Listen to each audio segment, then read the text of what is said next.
We have it right now over here.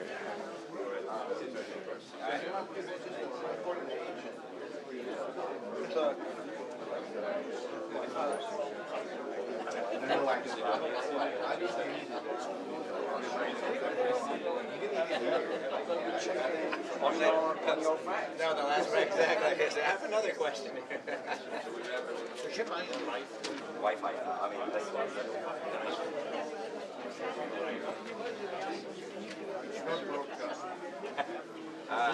I don't know, but I've seen some reporters here.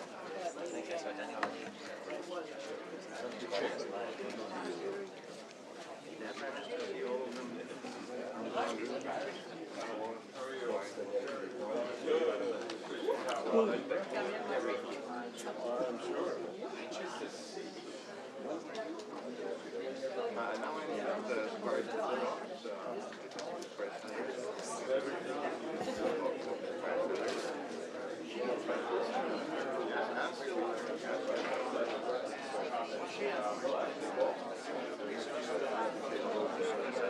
yeah, good. I'll talk to the last minute was better. It turns out.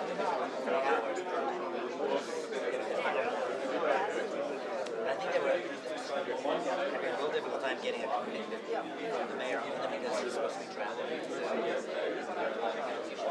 So everyone's in? Good. All right, well, good morning, everyone.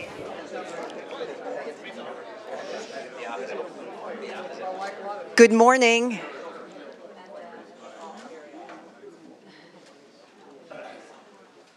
Good morning, Your Excellency Jan Hamáček, Secretary Albright, and the very, very distinguished guests who are assembled here today. You know, 25 years ago in 1989, Central Europe underwent a truly an historic, transformative period in its history.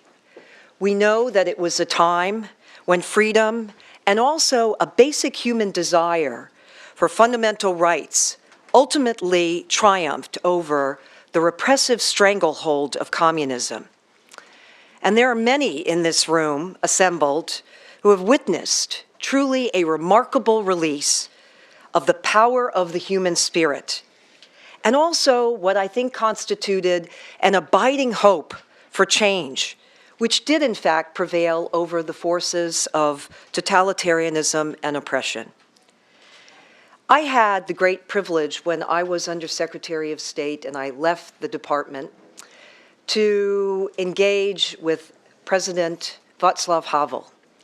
And on behalf of the Bush Library, they set up this library and this video library of lessons learned, the Freedom Library, Freedom Collection. I had the honor of interviewing Václav Havel about what were the lessons learned when he looked back, what made a real difference. And one thing that struck me is that he said often, both in speech and in his writings, he talked a lot about hope. He said, hope is the deep orientation of the human soul that can be held at the darkest times. Well, it was that very hope for a better life for future generations, grounded in freedom in the former Czechoslovakia, which did catalyze the Velvet Revolution and reestablish democracy, and later the Czech Republic's entry into the European Union, into NATO, and into the transatlantic community.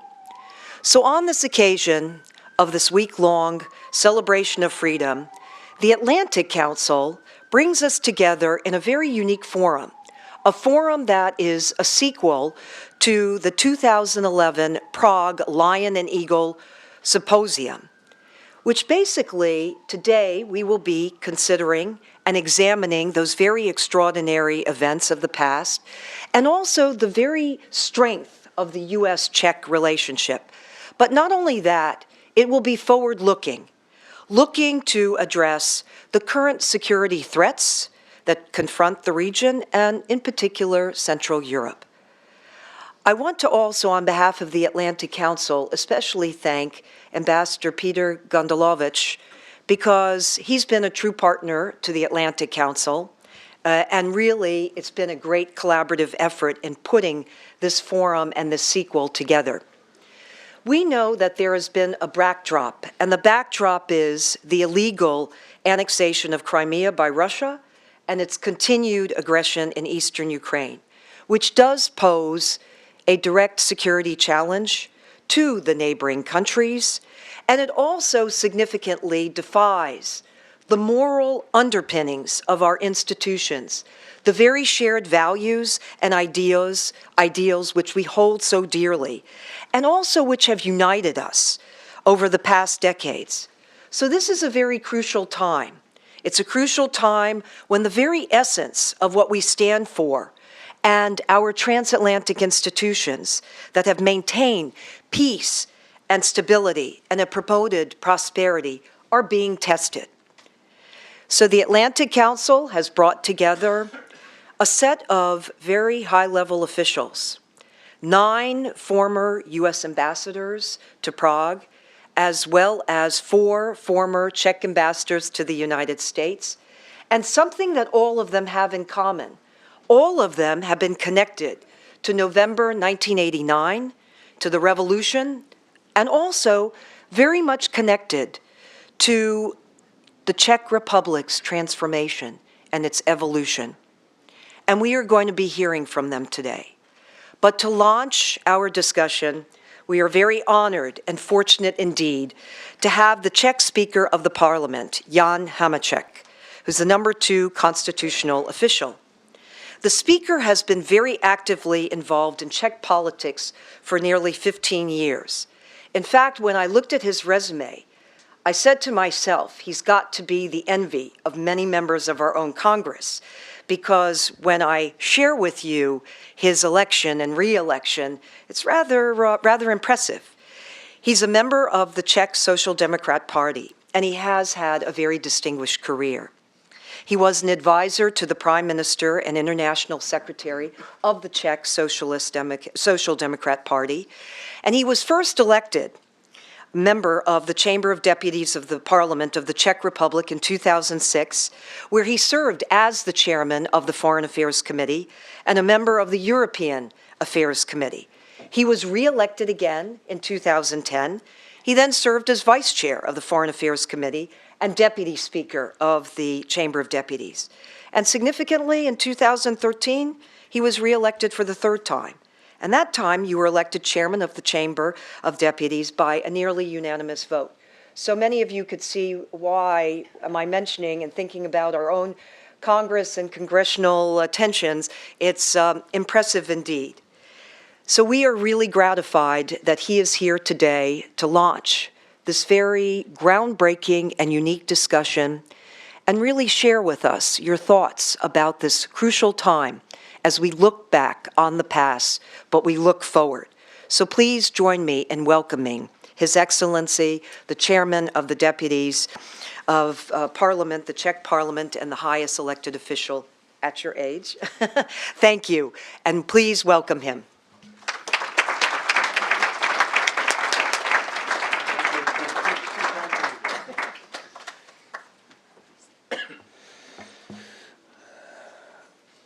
Secretary Albright, Excellencies, ladies and gentlemen, I would like to thank the organizers for the invitation.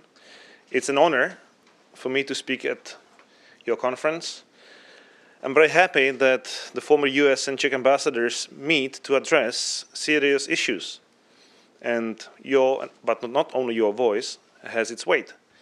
At least because you have experience and information vital for statesman-like decisions, especially in difficult times, in times of crisis and conflicts.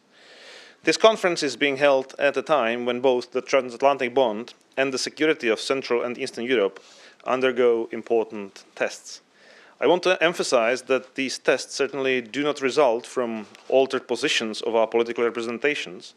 The transatlantic bond remains a central plank of Western civilization and world stability. Likewise, the Czech Republic sees its own free future in its membership in NATO. Those tests, however, relate to the fact that the global security situation becomes more complicated.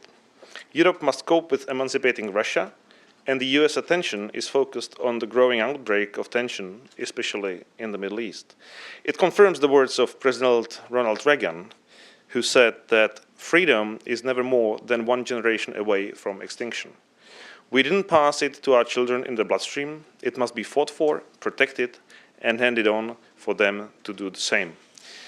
So 25 years after the fall of the Berlin Wall and the Velvet Revolution, we once again have to face the challenge to defend our freedom, precisely at the time when a new generation has grown up. The generation to which I include myself, and which must find its own way to freedom. I'm convinced that we have to defend our freedom in line with the words of President John Fitzgerald Kennedy as he spoke to the nation during the Caribbean crisis. Our goal is not the victory of might, but the vindication of right. Not peace at the expense of freedom, but both peace and freedom. And I think this is a guide for the crisis which presently worries Central and Eastern Europe most, namely the Ukrainian crisis. Like Kennedy half a century ago, we also have to be bold and prudent at the same time, so that we do not yield to Russia, but also do not initiate a world conflict. We must again strive for the vindication of right, not the victory of might. The truth is that Russia took us by surprise. I would say we sort of underestimated the Russian action and determination. And Russia is also testing our readiness to bear the necessary sacrifices, including economic ones. And I am glad that we, and by we I mean both the US and the European Union, we have passed the test. We stayed united. We have to learn from it, because I'm convinced that showing weakness to Moscow does not pay. We need a new strategy, a new doctrine, if you will, for the treatment of Russia, not only in this crisis, but in general. It seems to me that this search for the strategy, or starting points for the strategy, will be one of the objectives of your conference, so I will confine myself only to two remarks. First, what held true at the time of the Caribbean crisis is again confirmed, and that is that Russia understands force. And this holds especially true for the country's current president. If we cannot find a new modus vivendi with Moscow, which would be ideal, then for any modus operandi, it must apply then when negotiating with Russia, our achievements will correspond to our real power. By that, I do not mean only potential power, but the power we are really willing to use. President Kennedy acted exactly along these lines. Secondly, we should not dwell too much on what Moscow wants. Let's not repeat the basic mistake of the criminologists. We have to place far more emphasis on what we want ourselves, on what is our interest. And the consistent defense of our freedom is in our own best interest, because freedom equals West, and West equals freedom. To this day, we have de facto lived on President Reagan's defense of freedom, by which he ended the Cold War. Now it's up to us to defend our freedom and to secure it for the next generation. I'm sure that the West holds all the trump cards. Economic and military superiority is obvious. Russia is not the Soviet Union. It's not just about the offensive potential, but also the fact that today there is no Soviet bloc which would give Moscow a strong autonomy against the rest of the world. Vulnerability of Russia in the face of sanctions showed it absolutely clearly. And not only because of the country's dependence on global economy, but also because of economic freedom and the related interest of its citizens, including the wealthiest elites, to have good relations with the West. Thus, I rather consider the current crisis to be a warning, a signal to Europe and the US to seriously start considering the new Russian strategy and to renew their will to defend. And I consider the future of the Euro-Atlantic bond to be more fundamental than the current Russian issue. In the future, I think we will encounter worse threats than what Moscow represents or may represent. Already, the 9/11 events and the subsequent bombings in Madrid and London warned us that the problems of the Middle East may just as well knock on our own doors.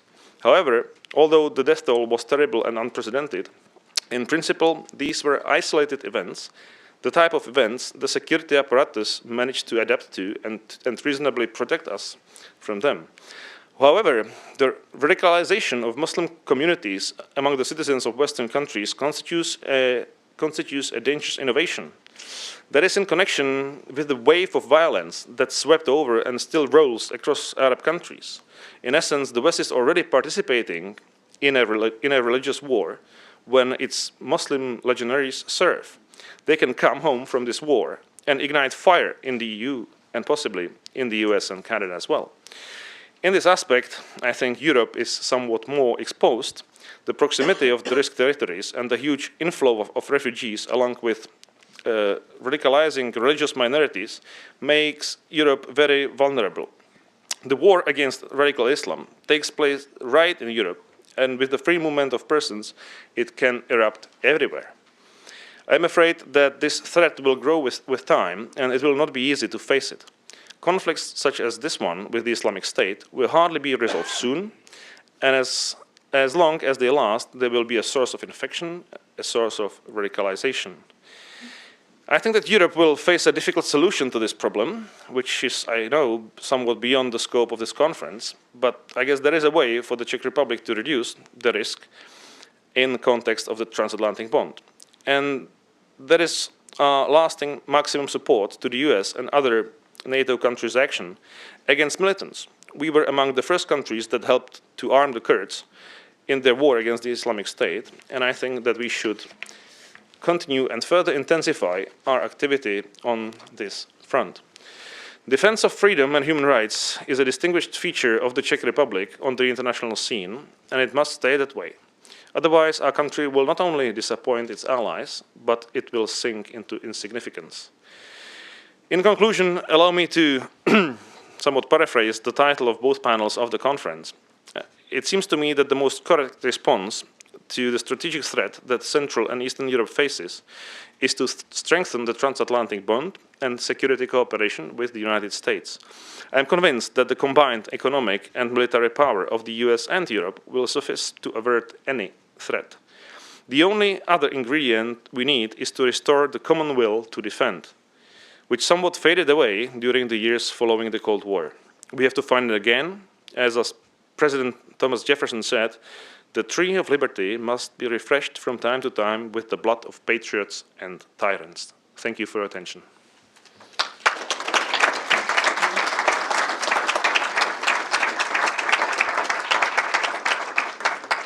Thank you. And I was told to call up on stage the first panel, so if the first panelists would be so kind to take their places. Thank you.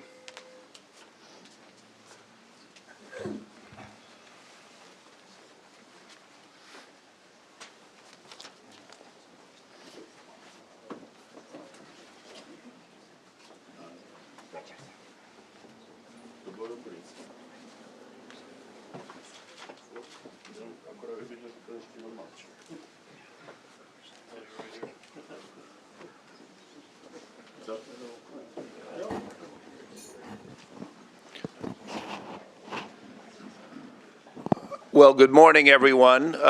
My name is Bill Drozdiak. I'm currently the president of the American Council on Germany. For many years, I was an editor and foreign correspondent with the Washington Post, which is what brought me into contact with the Czech Republic. And most recently, my wife, who's a Belgian diplomat, was ambassador there. So I'm glad to see so many friends from Prague here today. Our subject is the security and stability in Central and Eastern Europe. We have 7 distinguished ambassadors here on the panel. It's going to be a very compressed discussion. So I thought about that we might structure it in 3 different areas. One, the new threat from Russia, which we've already heard about. Secondly, is there a crisis in the West, and particularly in our institutions, NATO and the European Union? 25 years ago, Western-style free market democracies were the envy of the world. Today we hear that the dysfunctional politics here in Washington and the paralysis and the Eurozone crisis in Europe are symptoms of a decline in the West that countries in Africa, Asia, South America are saying may no longer represent the model for them in the future. And last, if we have time, I'd like to look at the domestic implications of insecurity, such as populism and extremism. But to start with Russia, I was recently in Berlin for the 25th anniversary of the fall of the Berlin Wall. Mikhail Gorbachev was there and spoke about the world being on the brink of a new Cold War. Is that really the case? And has Western action toward Russia in the Ukraine crisis been effective? And where should we go from here? So let me start with Ambassador Luers. Give us your thoughts on this topic, and then we'll extend the discussion to the rest of the panel. Thank you very much, Bill. Speaker Hamáček sort of preempted all of us. He was so wise and thorough that there's not much less to say. I agree with the proposition that what we need is a strategy, and a strategy now to de-escalation. And the last thing one wants is another Cold War, which is beginning to seem like what we're doing. The core to this, it seems to me, first is to understand what the issues are. There's been a lot of talk about what happened in the past, a lot of effort to understand what is Putin thinking, why are we thinking the way we're thinking. And I have a strategy, some thoughts. First, I would suggest that a coalition of the willing be assembled to move troops into Ukraine. It would be an effort not to move NATO into Ukraine, but to take a series of countries which would have the forces to go into the Ukraine, to train the Ukrainian forces, and to have a presence that says that we care about what happens there. Because I do think that Putin is waiting for some sign of whether we'll do this. But it shouldn't be under the auspices of NATO, it should be under the auspices of individual countries. And the Czechs might lead that charge. Then, presumably, you have to think about undertaking this venture within the limits of both Munich and the Cuban Missile Crisis. We can't undertake any negotiations with Russia that would be about us without us. So Ukraine has to be a player at some point in the final solution. I'm sorry I used that term, in the final understanding of what we work out together. Then I liked his reference to JFK's speeches. The American University speech should be a model. Once you have planted your military forces in Ukraine, then you begin to find out how to de-escalate. The core issue is who does the de-escalation. It would either be United States or Germany directly with Russia, and begin talks about what they need and what we must have. The problem with the United States is it presents a difficult confrontation with them. The problem with Germany is it's probably not seen as the spokesperson for the West. But I sort of favor a German-Russian bilateral that would negotiate for the two parts. From my experience with Iran, it doesn't work to have 7 countries negotiating with one. So you have to give them the dignity of negotiating with one country, speaking on behalf of the others. Just briefly, Bill, if you would wrap up so we can get Yeah. some reaction from the others. In the discussion, Russia has to agree to secure all borders, no crossing borders. There might be a consideration of a federation in Ukraine, in which the eastern part becomes a separate autonomous, semi-autonomous group within Ukraine. There should be an understanding of the future role of NATO, that it wouldn't have any aspirations to move into either Georgia or Belarus, or to Ukraine. That and that sanctions, understand the way sanctions will be lifted, what the Russians would have to do to lift sanctions. And there would be a joint declaration for the mutual development of all the countries in the former Soviet zone. Thank you. Let's get a view from one of the Czech diplomats. Ambassador Kolář? Okay, thank you. Would your country be ready to position troops? Well, I was just about to say that we have to start at home. It's lovely to see the strategists thinking like that. I would definitely support to send some officers to train Ukrainian army and to support them financially. But first, we have to gain some domestic support for that. And you know, democracy is about discussion all the time. That's why some populists and authoritarian leaders are laughing at democracy, saying it's so weak and it's so slow and it's over. A liberal model of democracy is that. So we have to gain some support at home. It means that we have to fight first ignorance. We have to fight populism, extremism, defeatism, and relativism. Relativism is something what really we face personally in our country very, very strongly. You know, and you can see it in some other European countries as well. You see many extremists who are on the side of Mr. Putin. You see some useful and unfortunately powerful idiots, useful idiots, who are articulating Russian propaganda as if it is our own way to build the relations with our allies and with our enemies. People who are relatively speaking about good like it's bad and otherwise, those who don't understand who are our allies and who are our enemies. So we have to do this homework at home first. Then, of course, I used to be always more optimistic than pessimistic, so I see the glass half full. I see it as a great opportunity. Mr. Putin ring up the bell and he waked up us.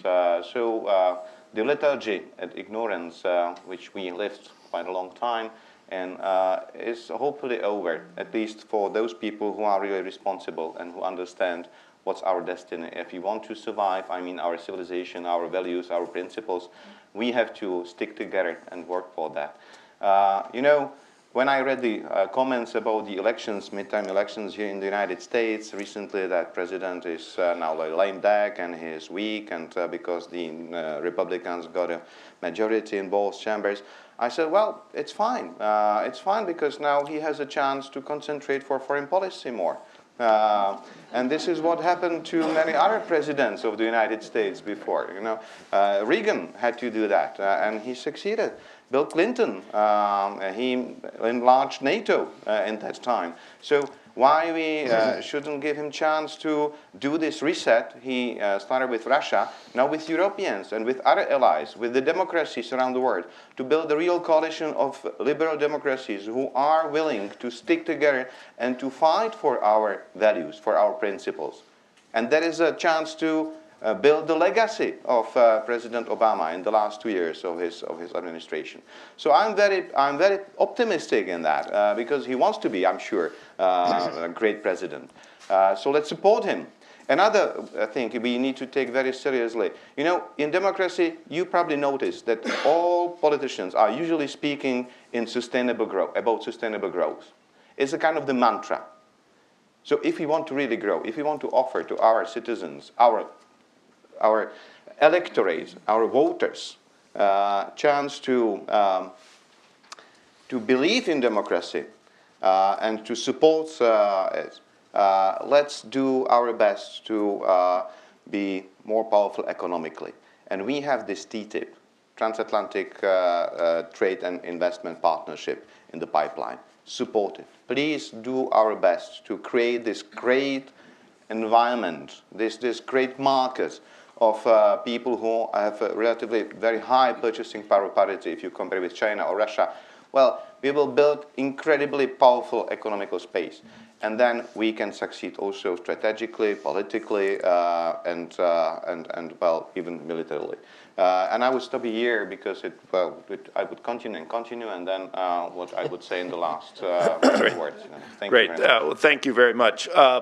Ambassador Shapiro, from your vantage point as the current American ambassador in Prague, do you get the impression that there is a fatigue, a crisis in the West there, now that 25 years later, after the fall of the Berlin Wall, the Czech Republic is fully embedded in NATO and the European Union? Oh, I don't think there's any crisis. I think it's natural after a country goes through some of the excitement, like the cork popping out of champagne, you know, after many years of repression, that there will be you know, decade or two of great excitement and then normalization. And there's nothing wrong with being normal, but I think the thing we need to guard against is any adoption of, you know, what I would call a faux sophisticated stance that does fall into some of the relativism that the ambassador was speaking about earlier. I mean, Putin is absolutely testing us, but he's doing it from a position of weakness. He sits atop a kleptocracy. He has his own minority problems. His population is shrinking. The price of gas of oil is, what, $80 a barrel or something now. He is not in a great position, but whether that makes him more dangerous or less dangerous, I'm not sure. Sometimes someone who is weak does things that aren't as wise or rational or peaceful as another might. That just folds back to what you asked earlier about a Cold War, because I've been asked that question a lot by people in the Czech Republic, and I'm not sure it's that useful to try and put a label on it, whether, you know, I'm not even sure what it would mean to say it's a Cold War or not, but I think it is important to remember that when you had the Cold War, that was a struggle between two genuine superpowers. Russia's not a superpower anymore. Russia is a regional power, but he's got a shrinking population. His military is no match for ours whatsoever. So what does he have and what does he hope for? And what do our strategic thinkers and what do the Czech military worry about when I've asked them? A lack of unity of purpose on our part. That's his hope. So we need to guard against that. Mm-hmm. Sasha Vondra, is what Andy just said, in your mind, an accurate presentation of what the mood is in Prague? And is there a way that we can find some path out of this crisis with Russia? Frankly, I don't know what mirrors the mood in Prague. I'm back as a dissident now in Prague. I have listened a nice speech by Jan Hamáček. I would understand every single sentence, but I would also appreciate to listen the same speeches from the same politician when they are in Prague and not when they are in Washington. But back to your question. Yes, I think Andrew is right that Putin is testing us. But I have the doubts whether we are going through those tests with some good grading, which as a teacher. The problem is that he's playing according to different rules than we were trying to play. You know, the West is proud that it's playing according to so-called rules of the game of the 21st century, while he's playing according to the classic game of the power politics. And I am afraid that it's a mistake to expect from the Russian primordial democracy to behave like a classic Western democracy. We are underestimating, for example, the Russian ability, to sustain the party. We are underestimating this interrelationship between the weakness of the country and the reaction of this leadership, to point out to abroad as a way how to mobilize the public within the country. So, for example, Weimar Germany was much weaker than today's Russia, but it did not solve the problem with the policy in Germany. So I think that the problem is who is going to approach this problem and to engage with Putin. Logically, it could be European Union, but here Berlin and Washington hand in hand effectively killed the only possible strongman, Radek Sikorski, and to marginalize him somewhere as a speaker of the Polish parliament. So I don't think that Mrs. Mogherini is the one who is able and mighty to play the power play about with Angela Merkel? Vladimir Vladimirovich. Your recommendation that Angela Merkel or Germany should play that, well, did you spend some time in Poland, and do you know what is their perception of Rapallo and then all those complexes? I don't know whether there's a... So it should be played by the US. Here I very much agree with Peter Kolář.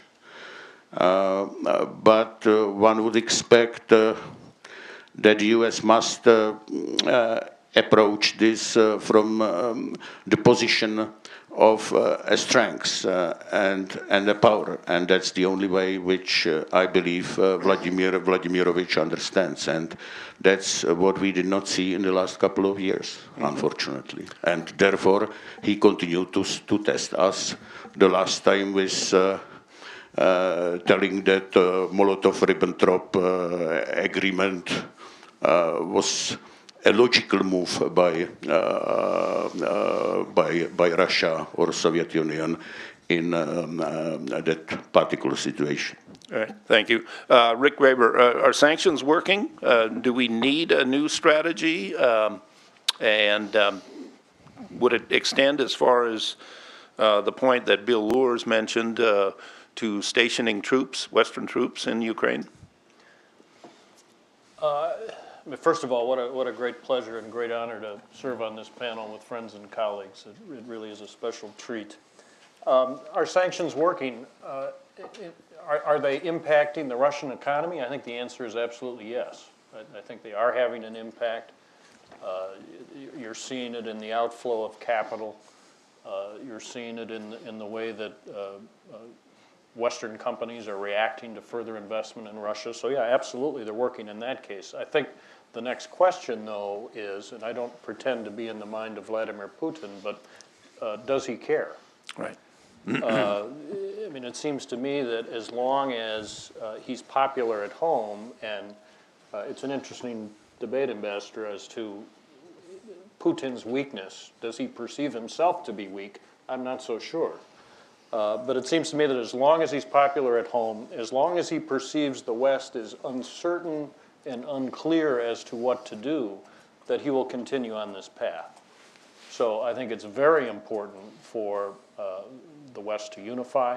I think there's absolutely a role for NATO in this. I think it's important that the members of NATO recommit to the defense spending targets and that ultimately Putin begins to perceive the West as strong and unified. If that happens, then I think there might be an opportunity for a peaceful end to all this, although I do see a prolonged period of tension between the United States, between the West and Russia.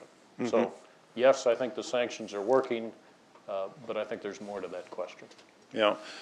Craig Stapleton, let me get your views. Do you think a point could be reached, and some people share this view and who work with Angela Merkel, I spoke with them last week in Berlin, that Putin is more vulnerable than we may imagine, that while he presents himself as being totally in control, there could be a point in which his whole regime just cracks. Do you think that may be the case? I'm not enough of an expert in what's going on in Russia. Clearly their economy is in trouble. Excuse me, but he's clearly in command of his country in terms of his military assets, and he's playing his hand as the military leader as well as the political leader. So I don't see anything that's going to back him down, especially since our response has been so tepid so far.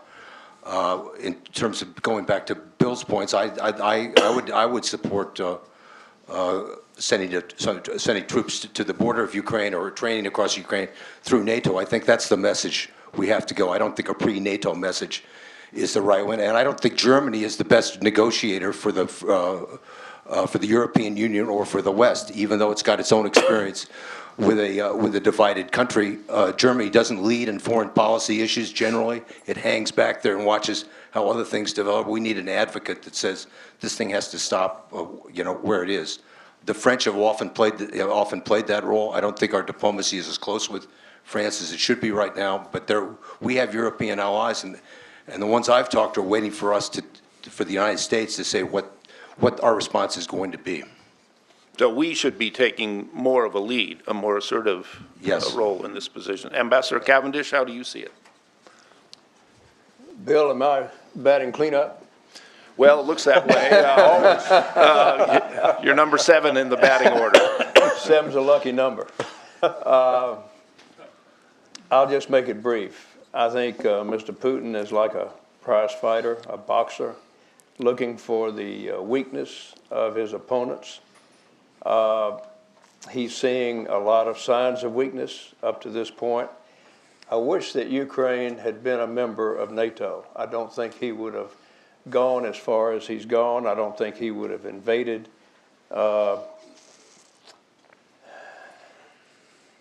think he sees NATO as a group of countries committed to come to the defense of one of their own if they are invaded. I think he's testing the strength of NATO, and I think the good news is that what he's doing in the Crimea area is, in the short and long run, going to strengthen NATO. I see it in the Czech Republic, discussion about increasing their commitment to NATO. I think NATO's our best defense against someone like Mr. Putin. And the Russian, and his idea of bringing back the old Soviet Union. I think that's his objective, and he's willing to take small steps to check the weakness of the Western allies. I think he's aroused the West to the point where I think NATO is going to be stronger and a more effective union in the future. Mm-hmm. Well, is this point that Putin is testing us because he perceives weakness in Western institutions? Is there a grain of truth in that? There is a crisis in the West. You look at the situation in Europe, there's a lost generation in some of the periphery countries like Spain, where 50% of people under the age of 30 cannot find work. Here in Washington, the rest of the world looks at this dysfunctional politics, the difficulty in getting Republicans to work with Democrats. How do we overcome this perception? What is the best way in which Europe and the United States can defeat this sense of decline? I'll throw that open. Who would like to respond to that?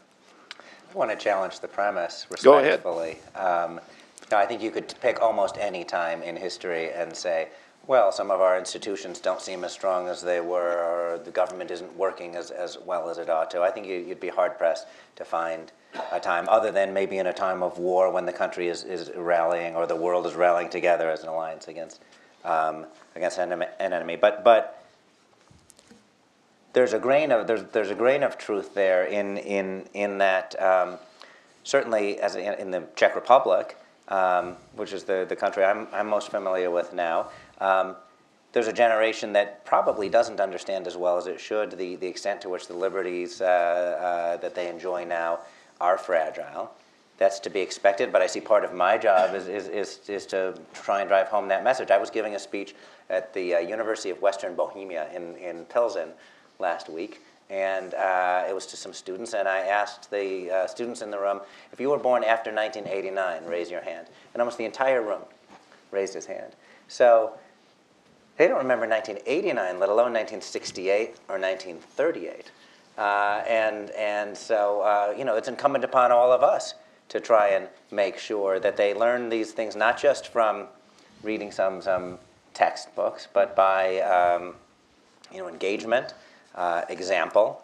I think the only other thing I would add is that if there is some crisis or drift, one response to that is leadership. We are here to, and I'm talking about individuals, not countries. We're here to celebrate, in part, the legacy of Václav Havel this week. Also, obviously, the Czech-American bond and the Velvet Revolution. But Havel certainly proved that individuals and leaders can make a difference. So it's time for the leaders in this room and listening to the people in this room to step up. Mm-hmm. Any other thoughts on I crisis agree in the with West? that. I mean, democracy and freedom is sometimes very messy and doesn't happen always as neatly as one would like, but it is still proven by history to be the best form of government in the world. But elections matter, and politicians on both sides of the Atlantic have to begin making tough decisions that deal with debt issues, with entitlement, with immigration reform, with tax reform, both places. And until that happens, we'll continue to see arguably ineffective governments. We can do better, and we certainly have to stress that when we go to the polls, that urging our elected officials to do something. And it's a frustration, I think, for all of us. Mm-hmm. How do we deal with the politics of extremism, the rise of populist parties capitalizing on the economic stress in Europe is a source of great consternation, and we even see next door to the Czech Republic and Hungary a prime minister who seems to be violating the norms of Western-style democracies and getting away with it. Bill? What are your thoughts? Yeah, I have strong feelings about this, but I think part of it is the European Union has to be able to step up to this issue. Hungary is the prime example of a nation which has lost the value system with which they were brought in and become a part of the European Union. Unless the European Union is prepared to say what's happening in Hungary is unacceptable to the values we have, and use them as an example of the direction which member states should not go, and find some way to define what that will mean if they have to step back, you don't send the message. And Hungary should be the centerpiece of the growth of nationalism. Contrary, I mean, every country is going to be more nationalist in the European Union, no question about it. It's going to go on, but not in this way. And there is the flaw in the structure of the European Union, unless they are able to somehow register as a community that this is not acceptable. Mm-hmm. Ambassador Kolář, what are your views on this? You know, I had the privilege to serve my country here in the United States as ambassador, but then I went almost directly to Moscow, Russia, in times of reset, and reset started. And I personally witnessed how Mr. Putin is, his appetite is growing, and how he wanted to build his picture, his image as a big Tsar who is giving back Russians not only some social standards, but their pride, their dignity. Unfortunately, many Russians believe that if you respect them, it means that you have to be afraid of them. And he is quite wise guy. He understood that, and so he started step by step to build his image like that. And of course, he needs allies, those who are willingly supporting him from outside. And he had some of them in Europe, Mr. Berlusconi, his great friend, and some other politicians from European Union. And of course, he also needs those who are unsatisfied, who are disappointed, and he perfectly could use and abuse these situations like we had during the economic crisis in Europe. And then you spoke about those extremists. It doesn't matter if they are leftists or rightists. Those useful idiots are simply, they don't like European integration, they don't like our liberal values, and they admire Mr. Putin as a new model of governing the society.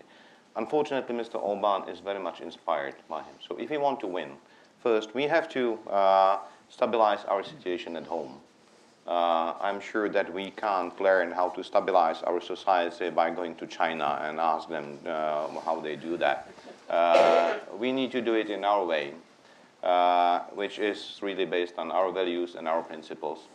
Then, of course, economically, we have to not only survive, we have to grow. This is unfortunate imperative. People like it. Simply, you know, it's like in old Rome. You have to offer them not only gains, but also bread. And they want to live wealthier and wealthier, and they want to have a better living standard. So that's why I'm speaking about enlargement of our market space. That's why I speak about cooperation, stronger cooperation between United States and the European Union, economical cooperation. I very much believe in that. And once we will be stronger economically, we will be offering jobs to our people. We will persuade them that our way of life and our values, our principles are better than what Mr. Putin or Chinese leaders are creating. Then we can win. We can even strategically. Right. Well, is this new surge of nationalism that we see manifest in Moscow, and it could be even a danger in the long term to Putin, because I've heard Russians say, in a way, the real threat would be somebody even more nationalistic and more extreme than Putin. Do many of you see this as a backlash against globalization, this new surge of nationalism? Ambassador? We had a good friend who spent 5 years as head of the World Bank in Moscow. This was back in the 50s and 60s, more like the 60s and 70s. And her comment, whenever we got into a discussion about the Russian people, was always, they like a strong leader. They want a strong leader, and Putin, I think,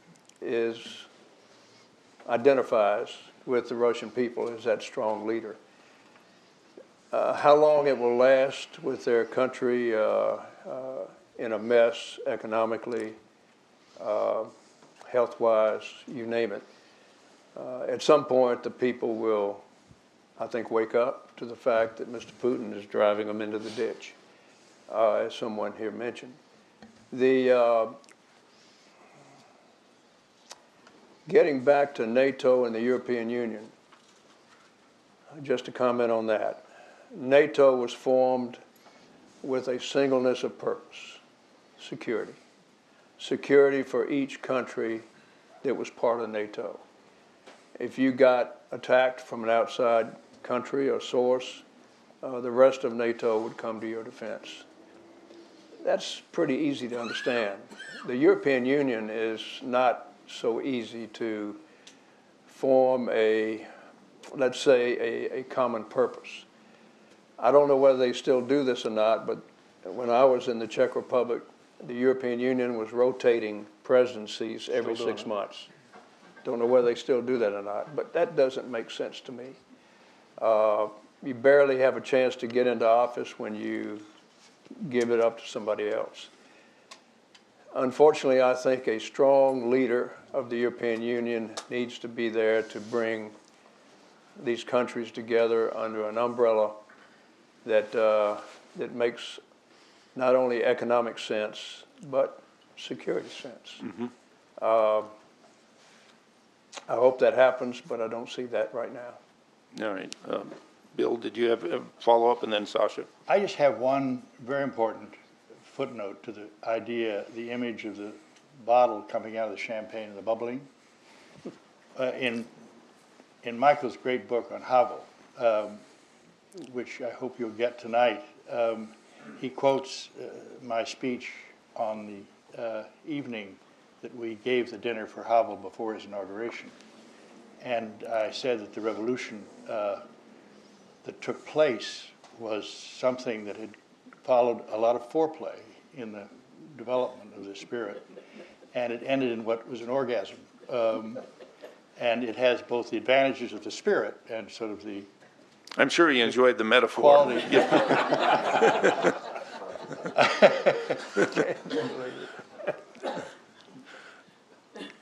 Sasha? To your question whether this is a backlash to the globalization, look, on one hand, I think that this theory of the McDonald theory of the international relations is fundamentally wrong.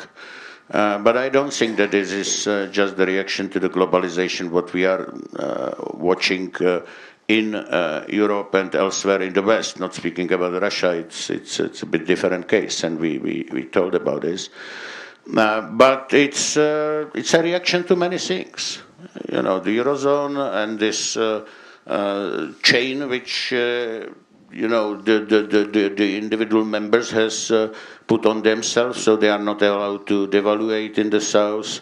Then the entity as such is not allowed, you know, to beef money into the economics like the US did it.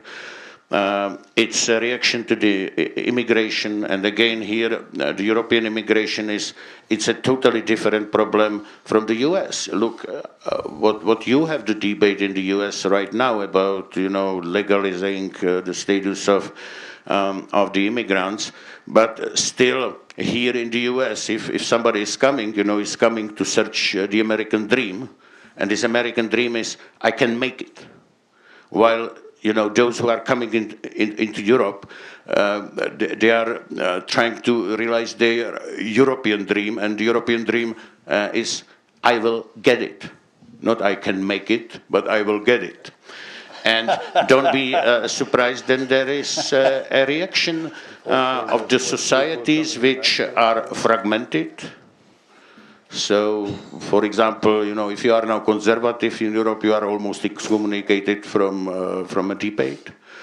And then, last but not least, is there is also the impact of the lacking the leadership, and that's somebody has told it, and that's absolutely right.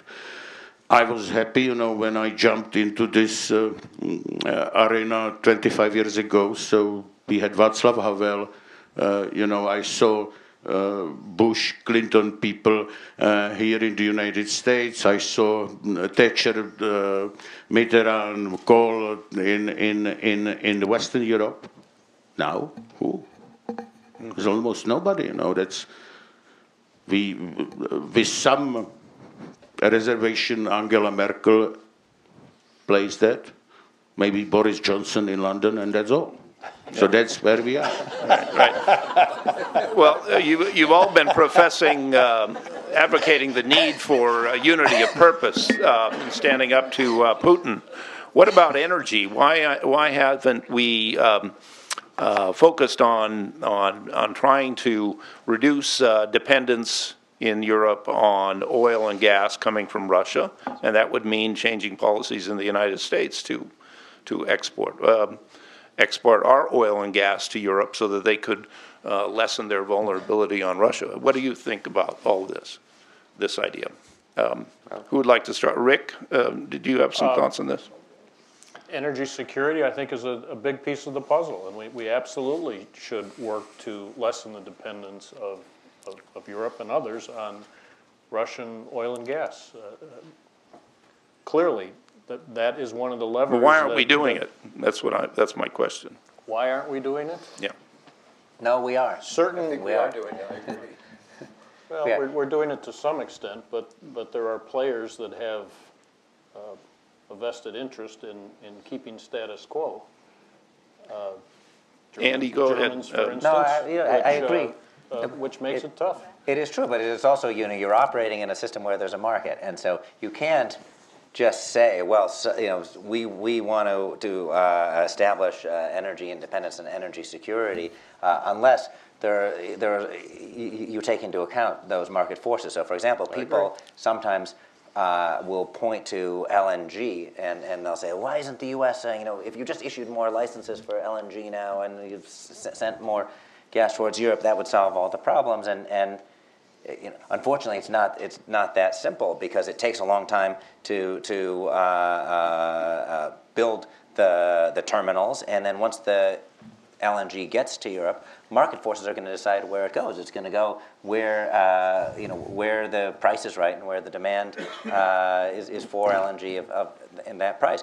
You look at nuclear, and it so happens that right now, because there's an abundance, certainly in the Czech Republic of coal and some other sources, there are issues about the cost effectiveness of building it. So working within some of those constraints, we are perhaps a little bit belatedly, and I'd be curious to hear what you have to say about that, doing our best to try and guide and shape those market forces, but and including with the experience that Europe is having right now. My sense is that it's going to get harder and harder for Russia to keep its foot on the throat of Europe because the Europeans are beginning to diversify and look elsewhere. But I think the U.S. is driving energy prices down with its own discoveries. That's the message to the Russians. They're going to get $15 less than they did a month ago. So that's great pressure, and if that holds, that'll work its way through the system. But the United States progress on oil and gas and shale oil in the last 10 years has turned that geopolitical problem sort of upside down. Okay, I think we have about 10 minutes left, and so I'd like to collect some questions from the audience. So maybe I'll just take 2 or 3, and then I'll throw them back to the panel, starting here. Should we? Just take the microphone, if you would. Adrian Basara. I want to come back to 2 questions. Putin is testing us, and the economic sanctions are working. Putin is testing us. So far, we have failed the test, as Sasha has correctly pointed out. But what nobody has said yet, with each test that we fail, he advances into Ukraine, Donetsk, Luhansk, and consolidates the same model that has already been acquiesced in Crimea. And the next step will be to expand the enclaves in Luhansk and Donetsk, and then who knows, Kharkiv, Odessa, maybe. So I would not be tranquil. And I certainly agree with Bill and others who have said we need to escalate the sanctions very substantially. Now, to say that, yes, energy and the other sanctions that we've taken against Russia are working is absolutely accurate. The problem is the time frame. And the problem is also a very long time frame, much too long to save Ukraine. And secondly, even if the damage to Russia is severe economically, for the nationalistic reasons that we talked about, the domestic distraction against the foreign enemy, classic dictator's technique, and also because of the insulation that Putin and his inner circle have from these economic pressures. For all of those reasons, it's not working. I don't know if everybody on the panel agrees with that, but I've heard a number of comments that made me think that there was a lot more complacency than is warranted. Where do you come out on military force? Absolutely. That's one of the things we should have done, and we should do now. It's better late than never.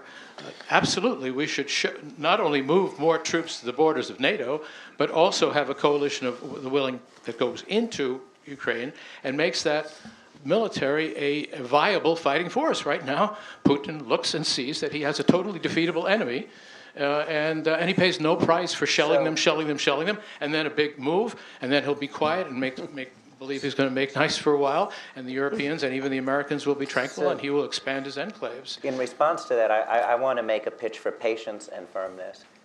Putin is patient. He's not as patient as the Chinese. He doesn't play that long a game, but he plays a relatively long game. Yes. And I worry, I hear sometimes in Europe as well, people saying, well, it's been, 4 months, and he's still there. He hasn't left. The sanctions obviously aren't working.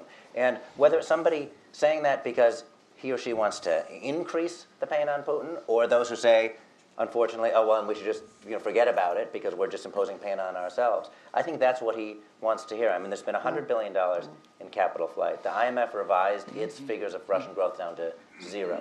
The Kremlin has had to raise interest rates 3 times this year to over 8%. The ruble has fallen by 40%. And I think that if we are patient and firm, we will see. Yeah. Well, I fundamentally disagree because his actions continue to move ahead. Yes, these are impressive penalties to the Russian economy, no question about it.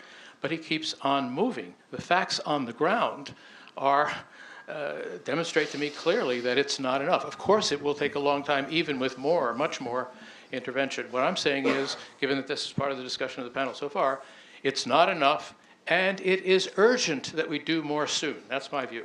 Okay, let me collect a couple more thoughts from the audience. Back here and then over there. Yep. Good morning, Kateřina Šafaříková, Czech Daily Lidové noviny. I would like to go back a bit to the sort of a Czech-American relationship. That's also the title of the conference.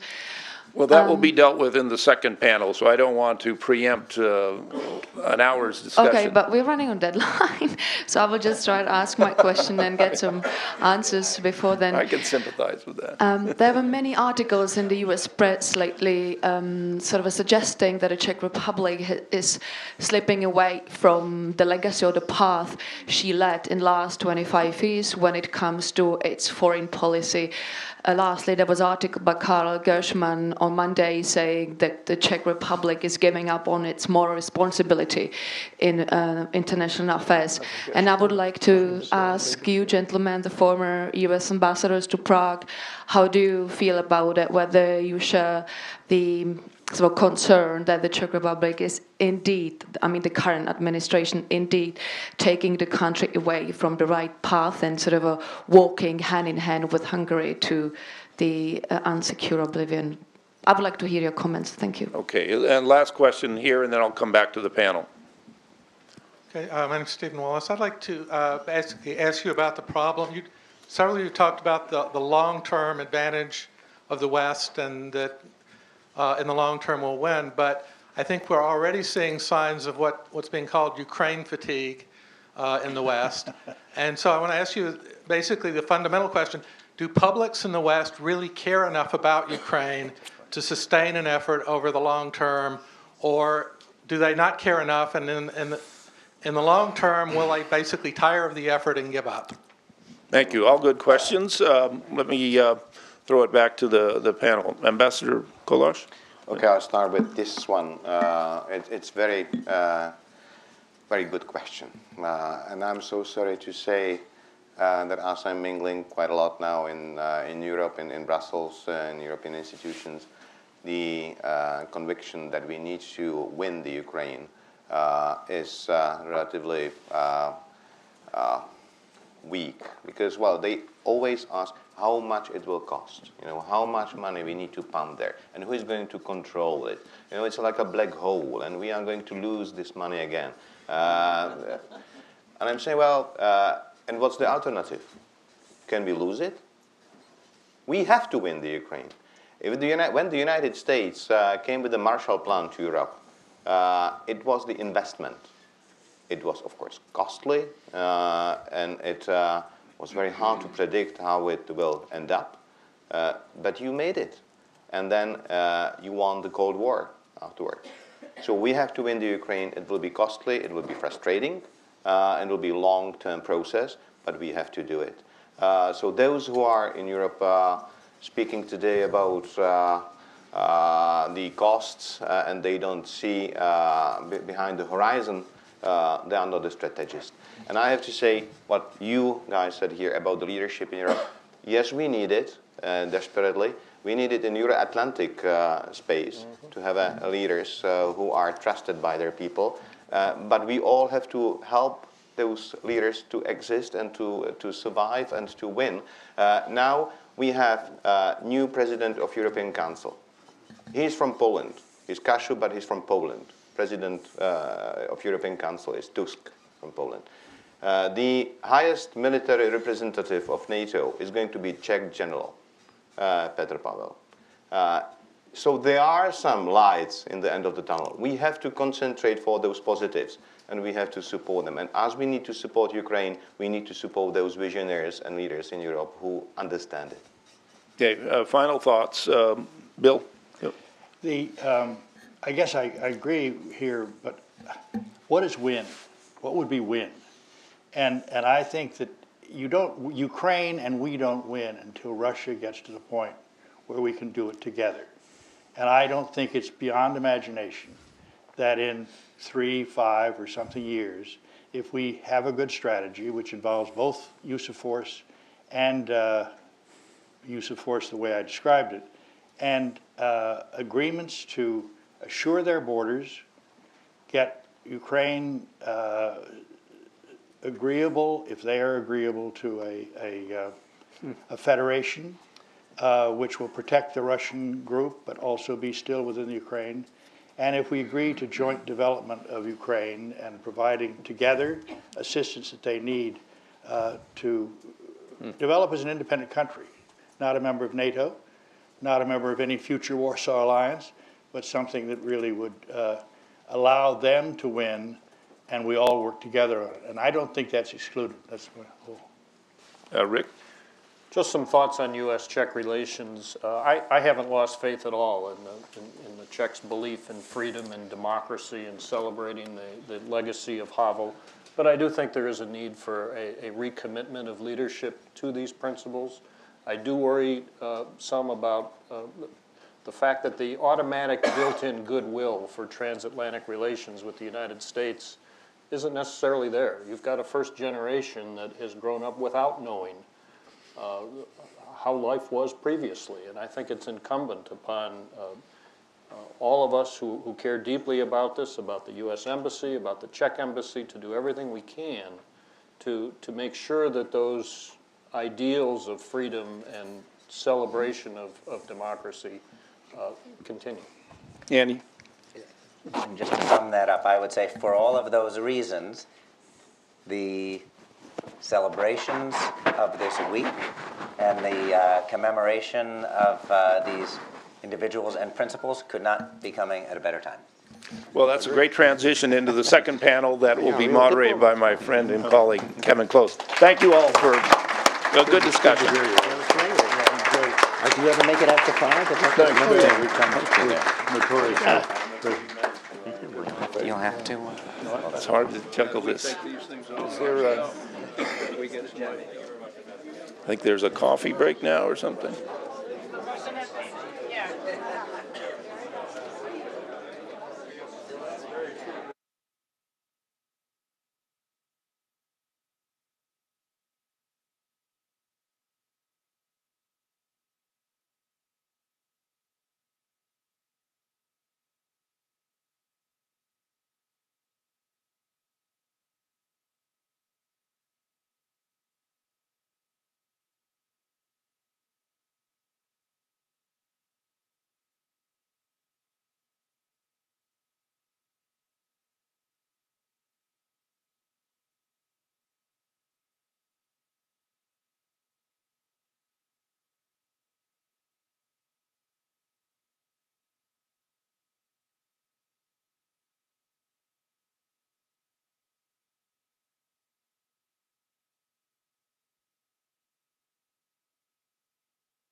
All right, oh, there we are.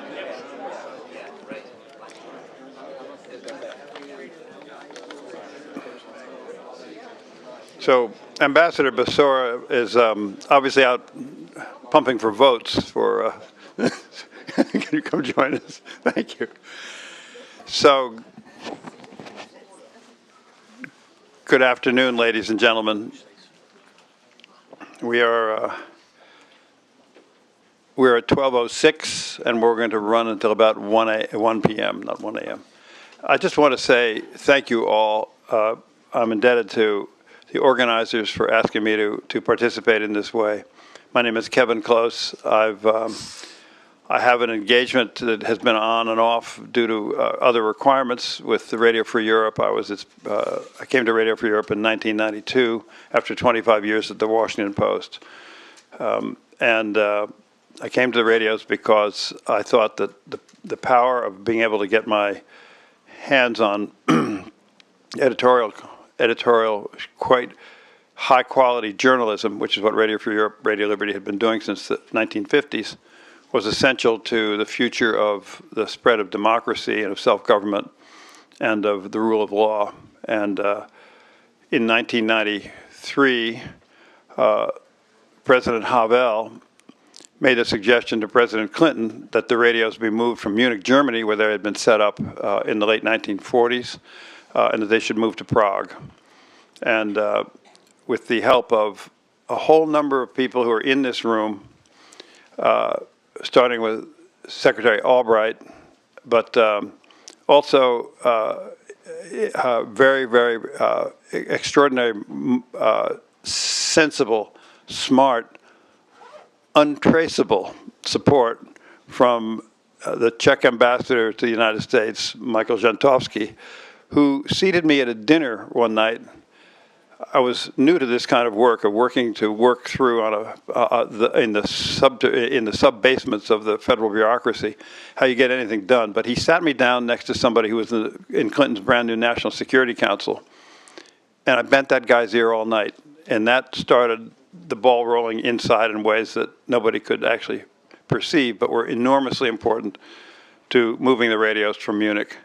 We achieved that in 1995.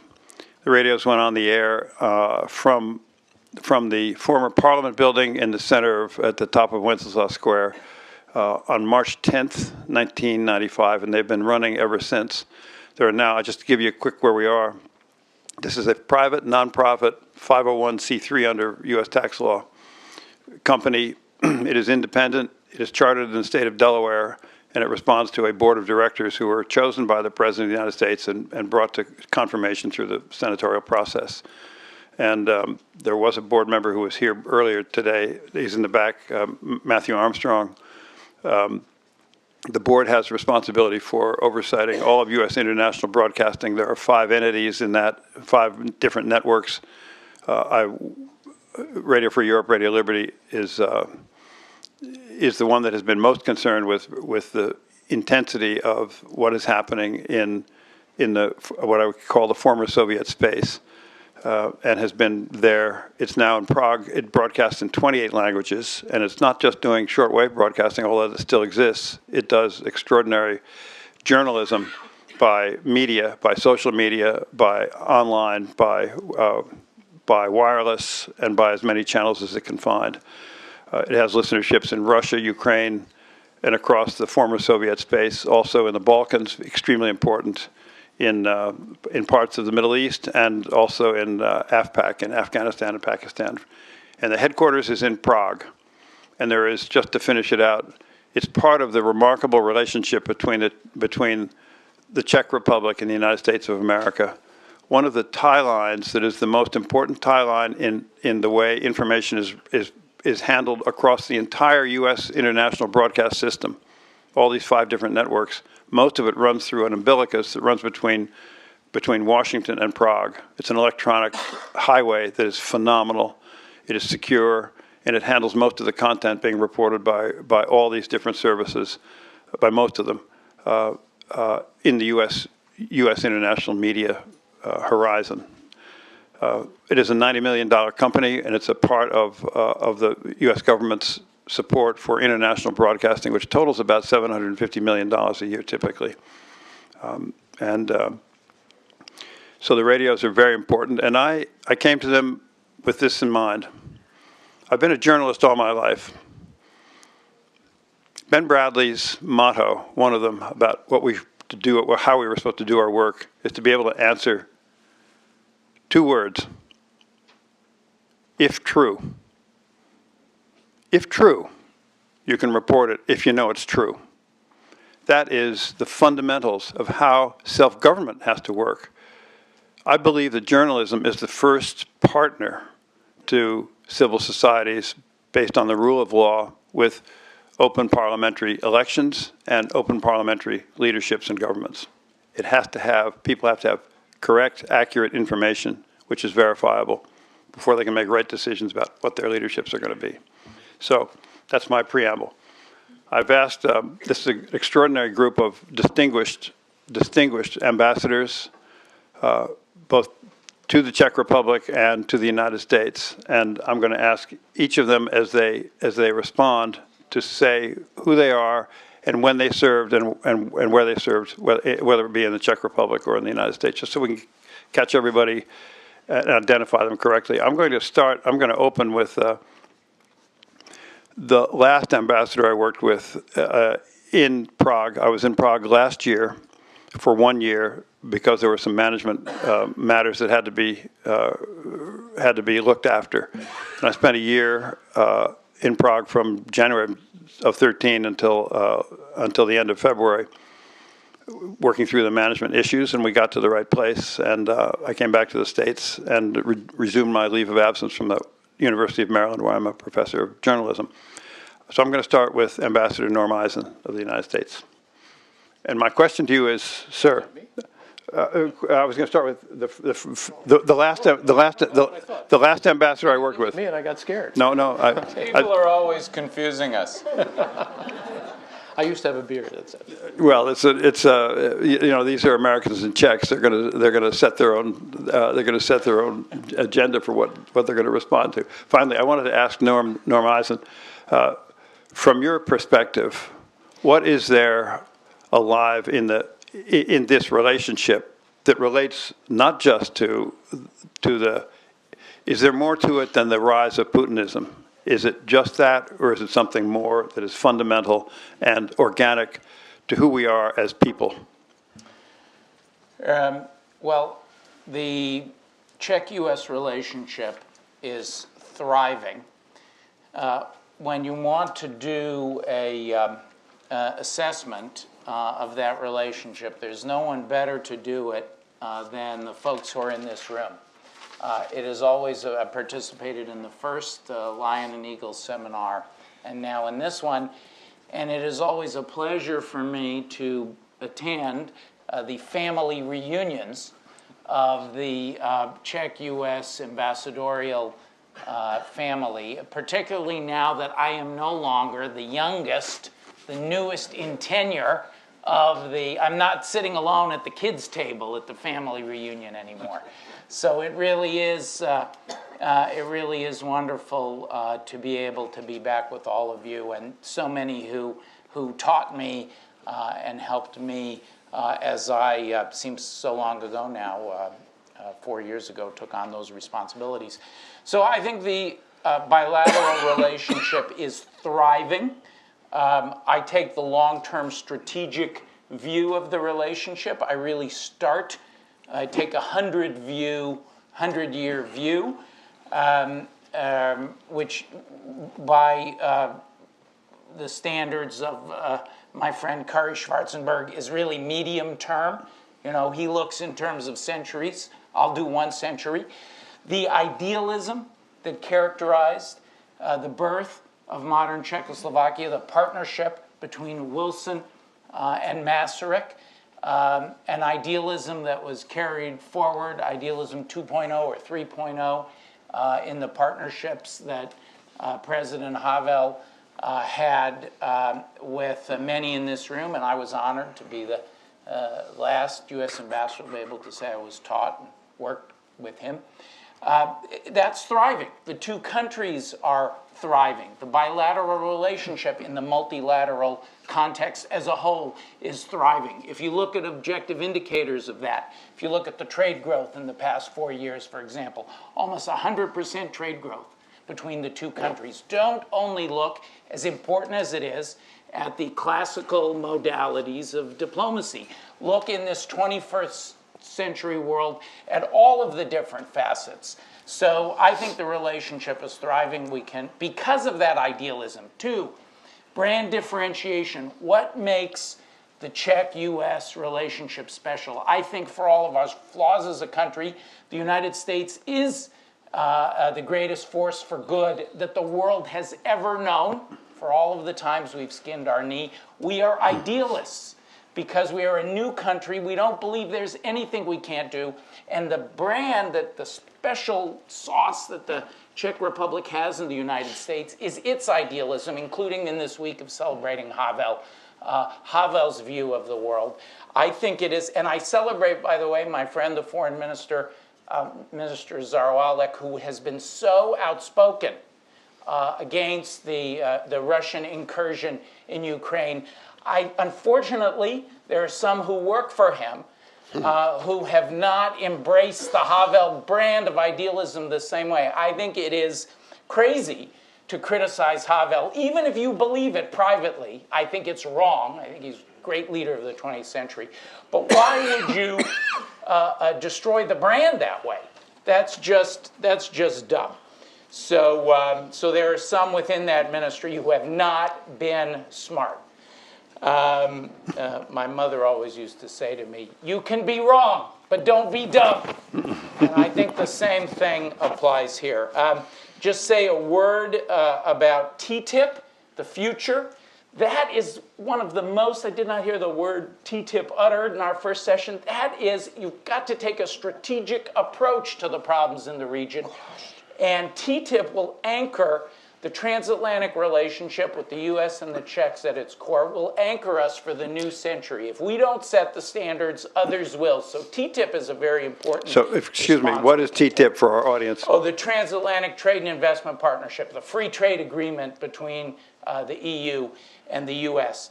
On defense spending, what NATO has done, the NATO countries in Europe, is unconscionable. I'm pleased that the Czechs are coming back, have committed to raise defense spending over the next 5 years.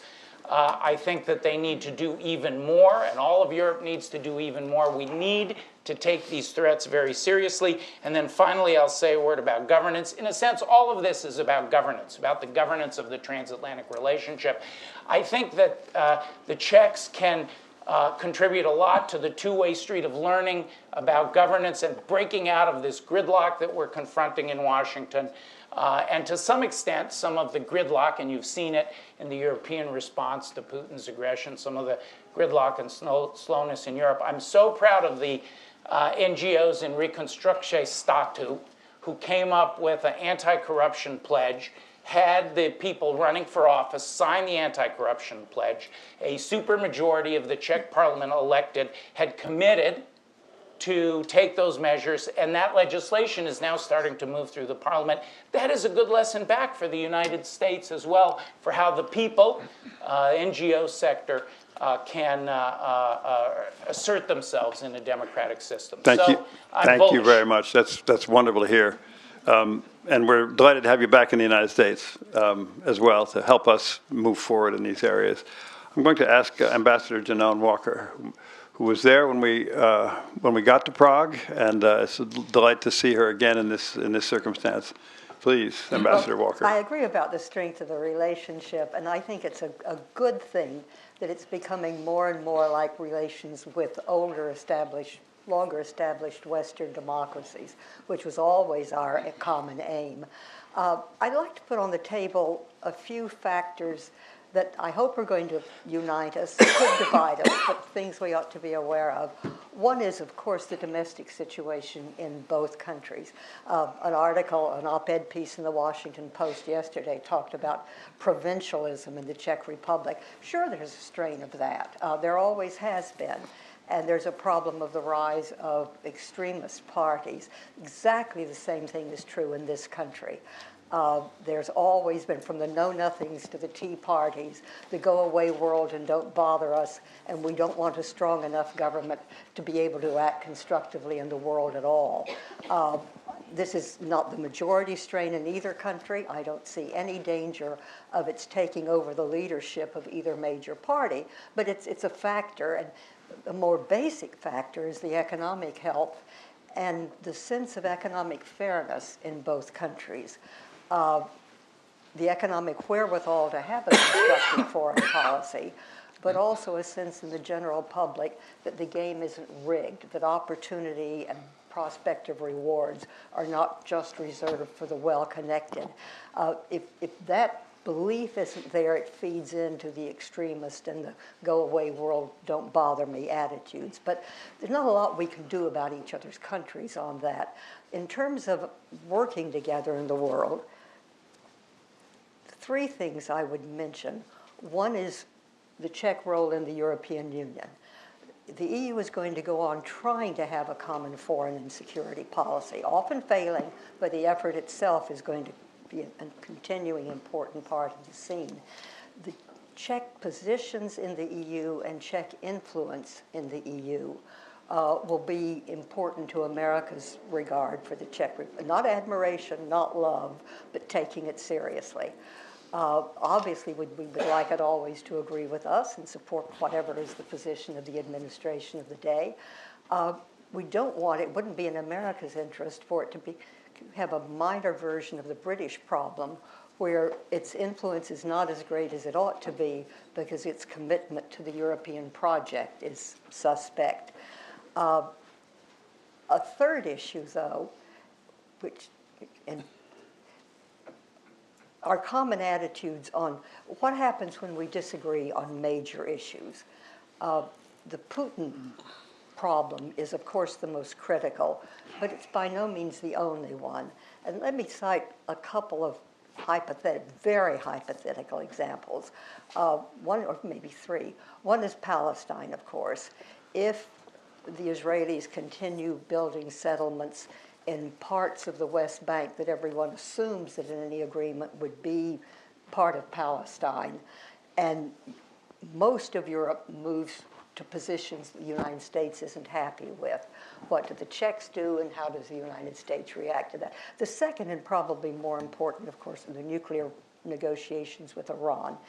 If a deal is reached that most of Western Europe, all of Western Europe, the Obama administration thinks is satisfactory, and the American Congress won't let us do our part of whatever sanctions relief is part of the agreement, what do the Czechs join what I think would be a general West European move to lift the sanctions? But the third comes back to military spending, or spending on European security. Washington's priority seems to be 2% of GDP for military budgets. I think raising Czech defense spending is great, The Czechs do a lot of useful things militarily. It'd be nice to see them do even more, but resources are limited. And the Czechs are going to have to decide for themselves, simply in terms of, quite aside from domestic needs, which are so important, but in terms of European security, how much emphasis should be given to increasing defense spending as opposed to contributing to making Ukraine politically and economically attractive if there's a Ukrainian government can make good use of the money. Or for that matter, spending on a common energy grid in Europe, including the Ukraine and other measures to get as close as possible to energy independence of Russia. These are security issues, and these things ought to be thought of as security spending. So what if the Czechs in any of these are so hypothetical, but what if the Czechs on these or other issues take positions that make Washington deeply unhappy? I think the first challenge is to American political maturity. Are we able to accept this as honest disagreement among people who deeply share common values, dealing with issues on which there is no option that doesn't have huge disadvantages, and on which honorable men can disagree? I think in our heads we know that. In our guts, I'm not sure we, including those on Capitol Hill, really have taken in the message. But Czech political maturity as well. When Washington does something that Czechs in general, and perhaps the Czech government of the day, think is deeply damaging to their interest and to international security, can they take this as a matter of honest disagreement by people who are trying their best in a very messy world where there are no perfect solutions, to find the least bad thing to do? So it's not inevitable. I think we're going to try hard on both sides to resolve differences, to make it possible to work together, but it's not impossible in these hard choices that are out there. There are going to be issues that divide us, and how the leaders on both sides, including in parliaments and Congress, react to that. Thank you very much, Ambassador. I'm going to ask Martin Polish to tell us when were you ambassador here, for those who may not know when you were here? Please. Martin. Yeah. We'll come back around. There'll be other times. Very briefly, I was Czech ambassador to the United States between 2001 and 2005, right after 9/11. But when you raised this question, I immediately started to think what to answer. I would rather say that my school I attended to become maybe respected ambassador was based on my previous communications with Americans. I see Wendy and Bill Luers here, and I see Madeleine Albright, I see some others here, and I think it's extremely important to take into consideration personal aspects of our work. Because I would like to suggest to your attention not only structures, institutions, mechanisms, but also ideas and this environment which sometimes gives ideas to chance to flourish, to be tested in dialogues. So we had these primordial dialogues in the old days before the fall of the wall. And I think that these dialogues were extremely important for not only what I was doing in Washington between 2001 and 2005 to understand what was going on, but also to bring, I would say, some elements quite consistent with Václav Havel's legacy to the Czech-US relationship. What when I was thinking about this panel, there are two concepts in the title: transatlantic bond, and then Czech-US relationship. Yes. So is the Czech-US relationship only a small part of a bigger transatlantic bond? Is it fully immersed into it? Or is it something very specific about a Czech-US relationship that can also have some active influence on transatlantic bond? I think that may be a tradition connected with Václav Havel, but I would immediately add with this philosophical teacher, Jan Patočka, can be helpful. When he was to pass away as a spokesperson of Charter 77 with Václav Havel, he left on his desk a paper. And paper was about the arrival of post-European age. And in this paper, he made a distinction between two legacies of Europe. One, science and technology, maybe economic relationships and mechanisms.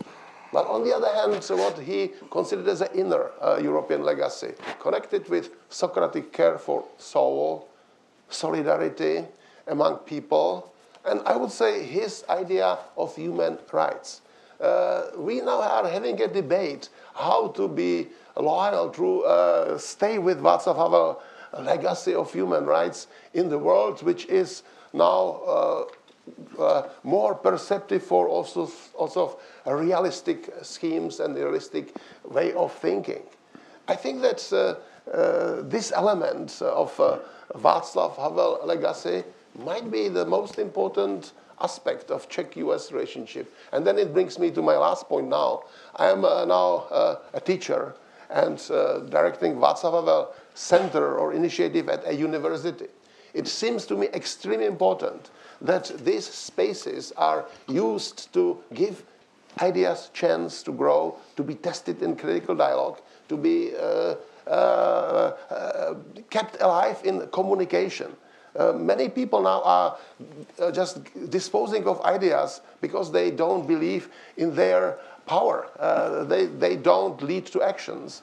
And it seems to me that there is still a lot of to be done here, and there is a space and people interested in it. Martin, there are both parents and young people here. Would you tell them where you are, what university you have this center at, so they can know if they wish to raise the level of their education internationally? I was not expecting to be given the chance for this type of advertisement. I'm at Florida International University. We have started there Václav Havel Initiative Center for Human Rights and Diplomacy. And what we are trying to test is Václav Havel ideas in action. If you want to explain it to someone who comes from Venezuela or Cuba or some other part of the world, these people barely know anything about Central Europe, 1989, and Václav Havel. But I can testify it's doable. If you have a right approach, these ideas can be brought back to action and put into confrontation with reality's experience. And they are Venezuelans, for instance, they are so keen to learn. Thank you so much. That's a public service announcement about, and one that we welcome. I'd like to ask Ambassador Adrian Basora to continue his dialogue with us, which started with the previous panel. I was scolded for speaking in the first panel. I'm sorry about that.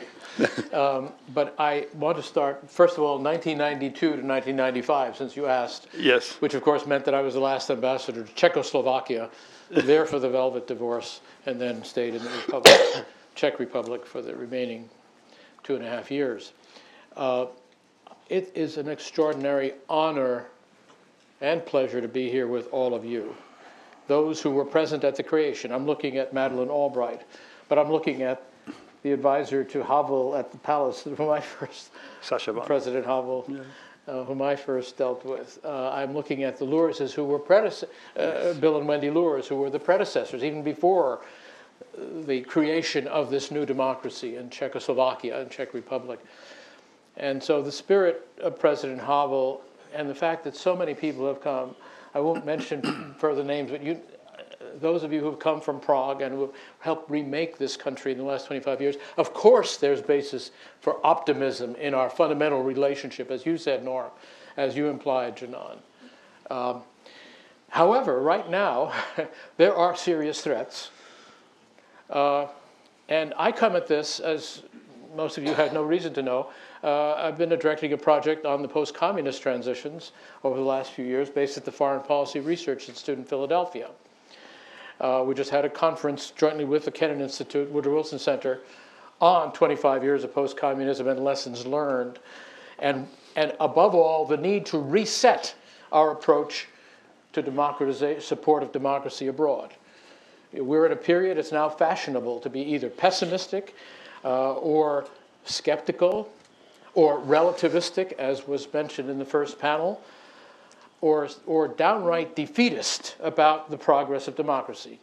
There are reasons for that. There has been, on balance, net regression in some of the post-communist countries, and not only there, regression in the working of American democracy.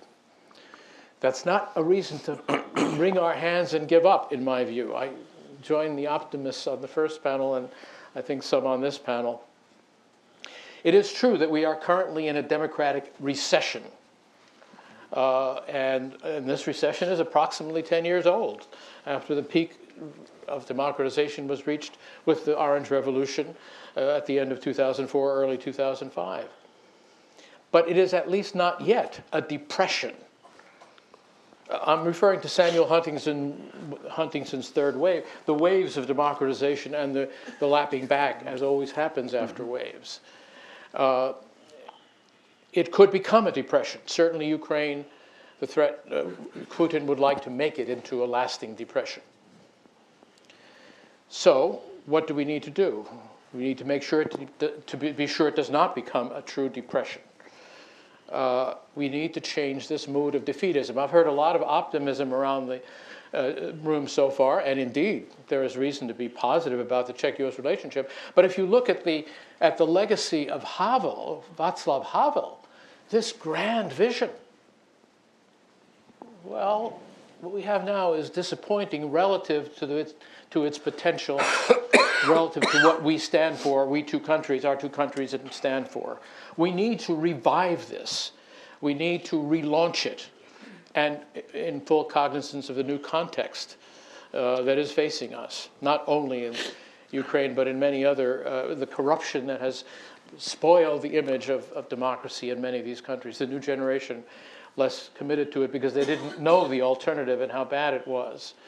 And the fecklessness or the difficulty of getting its act together of the EU, a prolonged recession in effect, or stagnation. All of these are negative factors we need to relaunch, and many of the solutions have already been suggested. Now, who's going to do this, and how is it going to be done? Well, one reason I started by mentioning the quality of people in this room and the 25 years plus of history of creating the conditions for democracy and defending democracy, is that there are people in this room, the people in this room are capable of making a difference, both in terms of helping fix the ailing American democracy, certainly in terms of creating a stronger bond with Brussels and with the main European powers, be they in Berlin, Paris, London, or other capitals, certainly Warsaw, and hopefully in the longer term Prague. It is disappointing to see presidents who could have used the podium of the presidency using it in the wrong way. And I will say no more about that right now, but it's obvious. So I won't go into all the details in the discussion if you care. There are some things we can and should do. And we definitely need to look in the mirror ourselves, not only at the defects of our own two democracies and the complacency or relativism defeatism that creeps in at times, but we also then need to look at the quality and the nature of our policies of support for democracy. You don't do it by going into Iraq and saying we're going to make the Middle East democratic, obviously. You do it by working with people who are already committed, people on the ground who, like the Havels of this world, like the Paloshes of this world, like so many others, and the Lobkowitzes, yes. Where there's fertile ground, you work with them and help them. And remember, it is a 2, 3, and 4 decade process of total consolidation. The regression we see in Hungary could happen elsewhere, and that I'm optimistic about the Czech Republic, but I also see danger signs that worry me, and Americans need to be very strongly engaged. I think that probably should Thank you. Stop. I should stop now. But further thoughts in the discussion. I'm sure. If the larger picture of democratization and reversing this recent recession and regression, if that's what people want to talk about, I'd love to hear further thoughts. And I think it's a very important issue for the bilateral relationship. And that point was mentioned a moment ago. I'm going to. So we now have 4 of the great 6 here, and I'm going to ask John Shattuck, whom I know from his past, was leader of the ACLU here in this country, the American Civil Liberties Union, and was ambassador in Prague, and now is rector. I think you have a quite distinguished title as the chief executive of the Central European University in Budapest. When did you serve, John, in Prague? 1998 to 2000. So it was a great privilege. And let me start by doing publicly what I've done privately many times, and that is to thank my friend Malin Albright for the privilege of being able to serve in what, at least in part, was her country.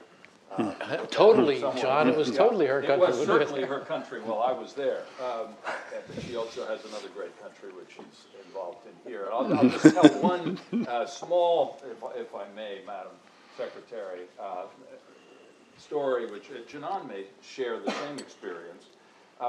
I, and maybe we, were the only ambassadors ever to serve under a Secretary of State who spoke an extraordinary language, obviously extraordinarily well, and would, from time to time, call up major figures in the Czech government from Washington, from her office on the 7th floor. No one else around her speaking Czech. Of course, there was no one to take notes. So, and if this was a call to the Prime Minister, which undoubtedly I may have even suggested that she make such a call, but I didn't know exactly what she had said. Because I, of course, my Czech is, if I'd been on the call, I still wouldn't have probably known what she said. But I was able to find out through various circuitous methods in the Foreign Ministry, and I got very close to a number of members of the staff of the Foreign Ministry who could always help me out when the Secretary had called up in Czech. So, Madam Secretary, thank you for the privilege and all. Really, it was a great honor to serve. Let me just spend a few minutes broadening the discussion a little bit. As Kevin says, I am now the president and rector of Central European University in Hungary, in Budapest. It's a university that is global in scope. We have students from over 100 countries. They're all graduate students, but the largest number of our students, about 18%, are Hungarian. So what I want to do now is, for a moment, look at where we are 25 years later with this extraordinary moment that happened in 1989, and look at it through the lens of a university, international in scope, with many Czech connections in Hungary. And in Hungary, in many ways, we are on the frontier of democracy, and a very challenging frontier, I would say, in many respects. And I often turn back for inspiration in remaining there to Václav Havel, who we all turn to from time to time, obviously, but in his case, he defined a frontier of democracy many years ago, and I think we're in the process of doing so again.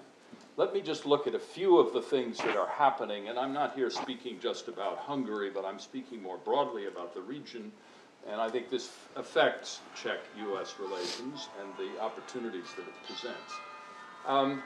Supposing a parliamentary system results in a supermajority vote twice in a country, a European Union country, and the supermajority is used by the government that moves into power, essentially to change almost everything in the legal structure of the country relating to traditional systems of checks and balances and systems of democratic independence of the judiciary and other such matters.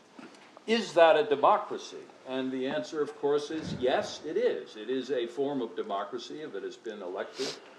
So I think we are dealing here on the frontier, and this could well find its way into other parts of Europe with new definitions of democracy.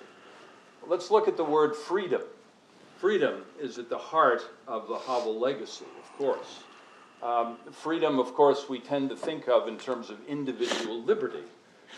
We think of it as a system of protections that individuals have vis-a-vis their government. But it is increasingly clear that some parts of the European electorate, 20% of it in some ways was represented this time in the votes in the European parliamentary elections.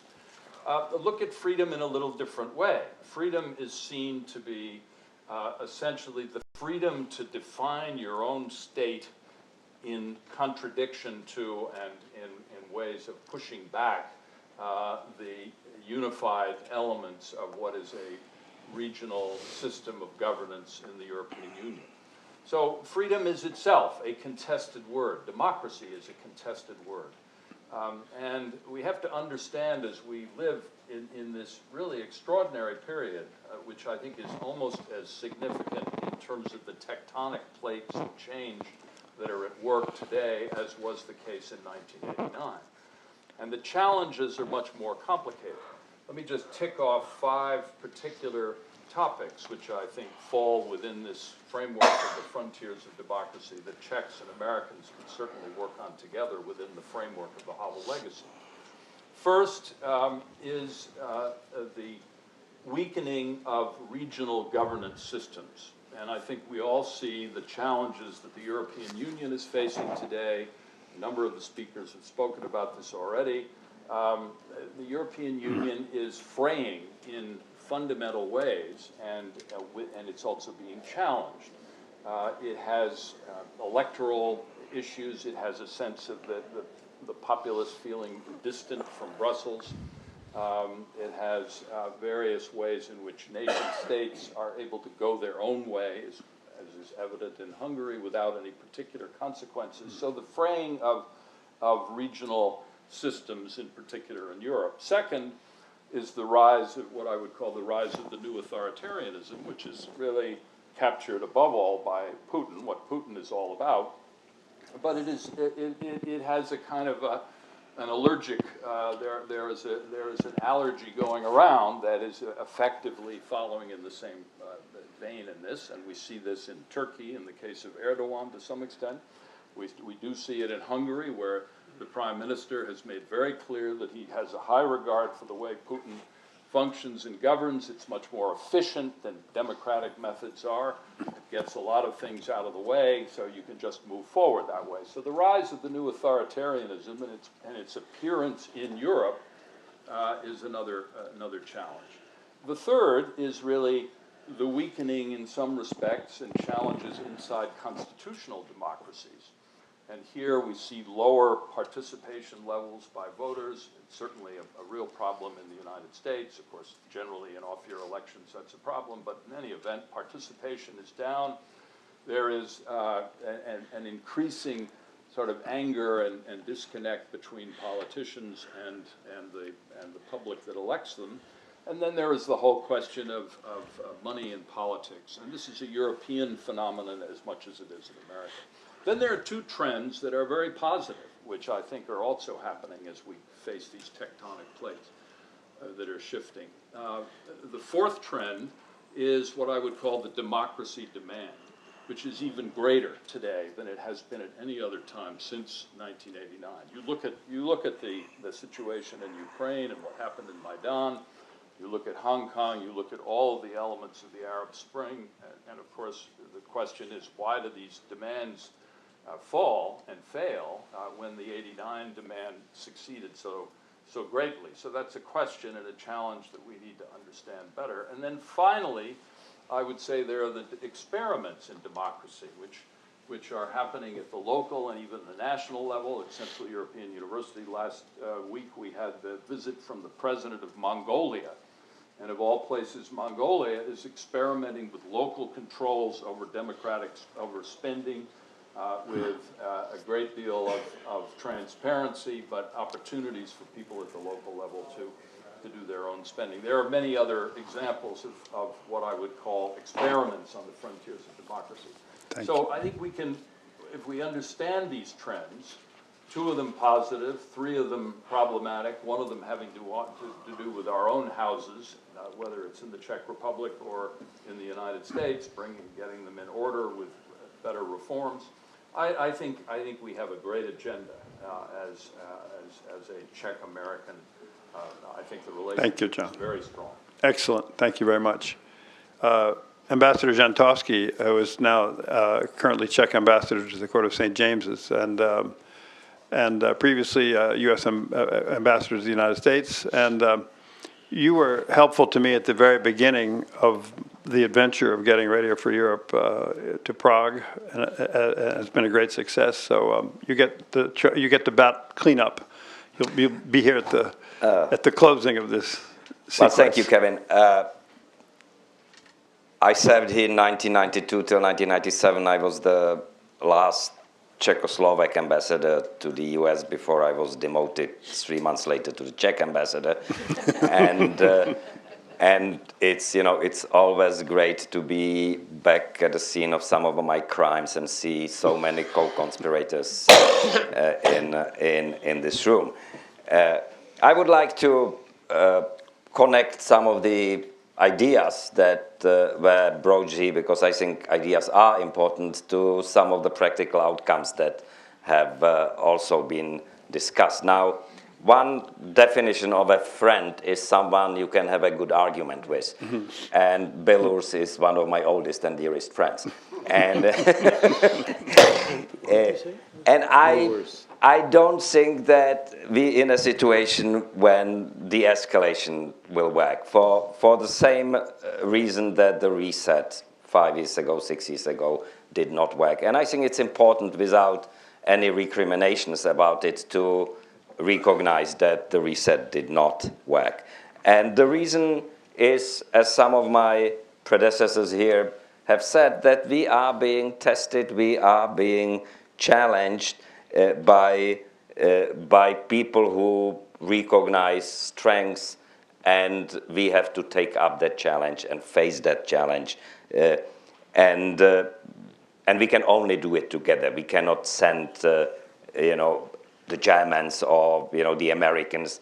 You know, we have to make our Russian interlocutors recognize that NATO is the big gorilla in the room, and that they will have to deal with the gorilla like it or not. Well, it was Benjamin Franklin who said that we will all hang together or we will hang separately, and I think it's still true more than 200 years later. What we have in common, the Czechs and the Americans, apart from the practical alliances and economic reasons for cooperation, is something that is not universal in foreign policy in the world, and that is a tradition of what, for want of a better word, I would call exceptionalism.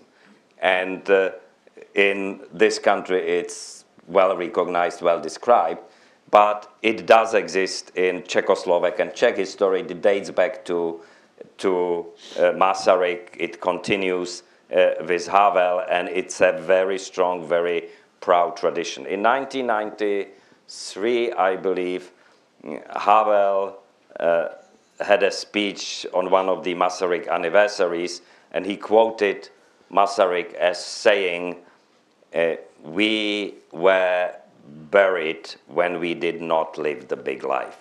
And by this, Masaryk meant that, you know, when we only cared and dealt with our petty provincial problems, we were gradually being recognized as irrelevant, unimportant, and petty and small. And this is a memento that I believe we have to face up to.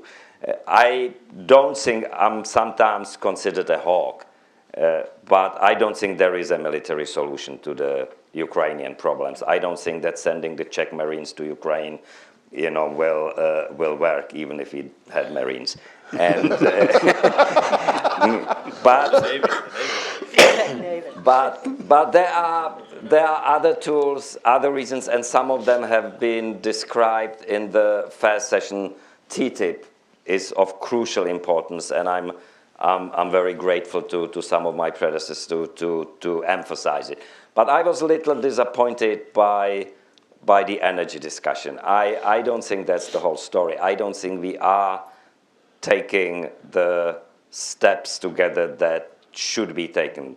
The diversification of supply to European countries, some of which are 80–90% dependent on the deliveries of Russian oil and gas, is of crucial importance. And shale and LNG plays a crucial part of the equation. Why? Because oil today is just a commodity. You know, you can buy it anywhere, you can transport it throughout Europe by various means. You pay a price in Rotterdam and you don't even know where your oil, you know, will be coming from. You know, with gas it's different. It is 90% dependent on the pipeline. If you don't have the alternative supply, and winter comes and someone tests off the faucet, you're dead. And it's one big lever that Putin has over us, and we can deal with it. We can. It's easy if we take the right steps. Yes, I recognize it may take 2 or 3 years, but we faced much more difficult challenges in the past. And the other problem that we have to deal with is the information war. And we are in the midst of an information war, whether we recognize it or not. And I'm so appreciative of the work Kevin and his colleagues at the Radio Free Europe, Radio Liberty have done over the years. But, you know, it's an unequal fight. Russia today has a budget alone of $450 million.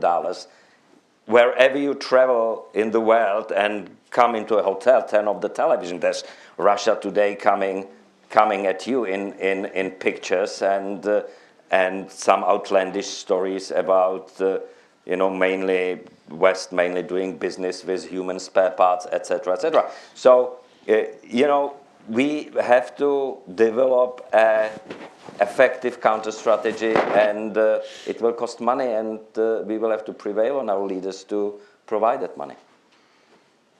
Thank you. So I'm going to extend the session just a little bit because we got a little bit late start, just by a few minutes, so we can take questions from the audience. If you have, I saw one hand go up, one finger go up, and one hand.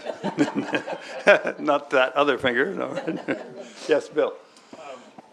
Continue the foreplay argument. The microphone, Bill? Oh. Michael and I have had these discussions, so it's not unfamiliar to him.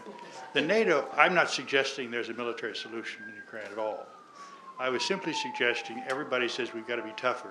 One of the ways to explain that we stand together is to do something militarily by helping the Ukrainian military resolve, be seen to be supported by the Western countries without having NATO seem to take over Ukraine. And that's an artful way of avoiding a Cold War. Secondly, I do think that the issue of who talks with Putin is important. I agree with the proposition that we're the only ones, but if we're the ones that do it, it becomes a Cold War discussion. And you want to try to ease that. The only leader, as far as I'm concerned, in all of Europe is Merkel. And she happens to be the country, and Germany happens to be the country most invested in the gas problem, the investment problem, the trade problem with Russia. And it might be the United States, but it should be bilateral. It should be every country. It should not be every country of Europe sitting at the same table with Putin. And I guess the third thing is that we have to find some practical way to begin to de-escalate. You don't think this de-escalation is possible now, it's not time, but the longer it lingers as basically a residual NATO Warsaw Pact problem, the more it looks like a new Cold War. You want to redefine it in a certain sense and have it deal with only a couple of countries and not as a confrontation of East and West. So he's directed it, I think, Yeah. to his debate partner, but we can witness it and learn from it. Look, Bill, the problem I have is that de-escalation can't be done unilaterally. You know, and the same with Cold War rhetoric. I mean, it will not be of much use if Putin continues the rhetoric he's been waging recently, and we will say, no, we want to discuss climate change. It's not going to work. So, and I think in this particular case, it's not so much about ideology, because I don't see any grand vision on the Russian part. It's not even about countries and geopolitics. I think it's largely personal.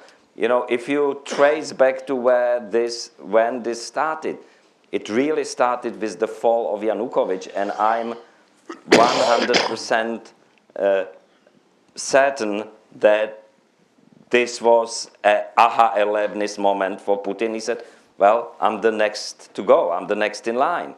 You know, next thing, it's my turn. So it's a defensive strategy in... I know Peter does not agree with me on that, but that's... Leave time for other speakers. Yeah, leave time for other speakers. So let me just say, first of all, it's 1 o'clock, right on the money right now, according to this electronic thing. Oh, 1:01. If anyone wants to stay for another 4 or 5 minutes just to put a wrap on this, please do. Feel free. I want to ask a question which I want no answer to. It's just a rhetorical question.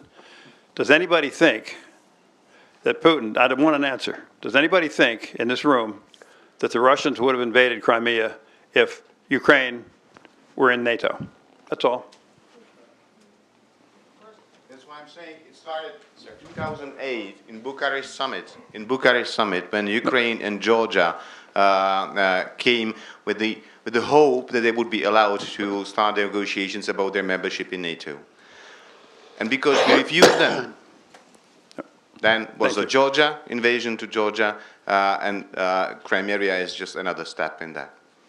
Thank you. I didn't want an answer, but I wanted us to think about it for the future. We have more. Are there other questions here? Sasha Bondra, he had his hand up.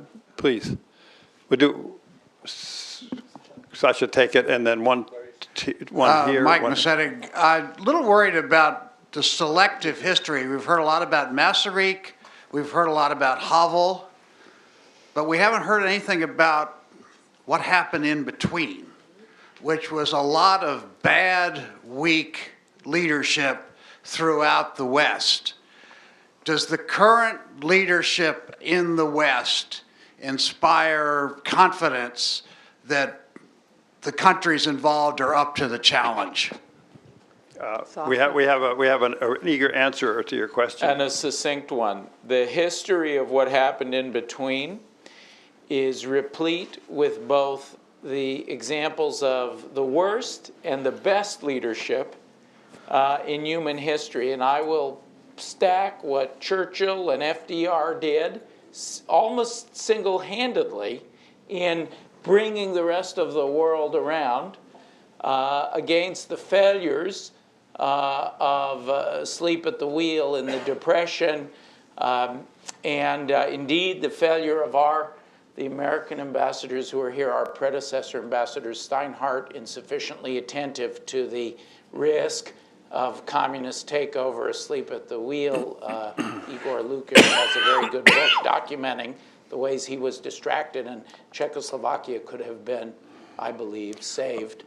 I have that belief in common with Douglas. So it's a mixed leadership record in the in-between, and we should aspire to the good ones.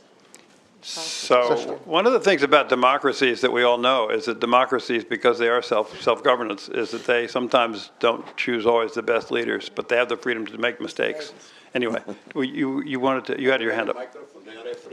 Oh, they're afraid to give him a microphone. They are afraid to give me a microphone, and they know exactly why, you know. Because, Norm, you will not like what I would mention now. Take that microphone away.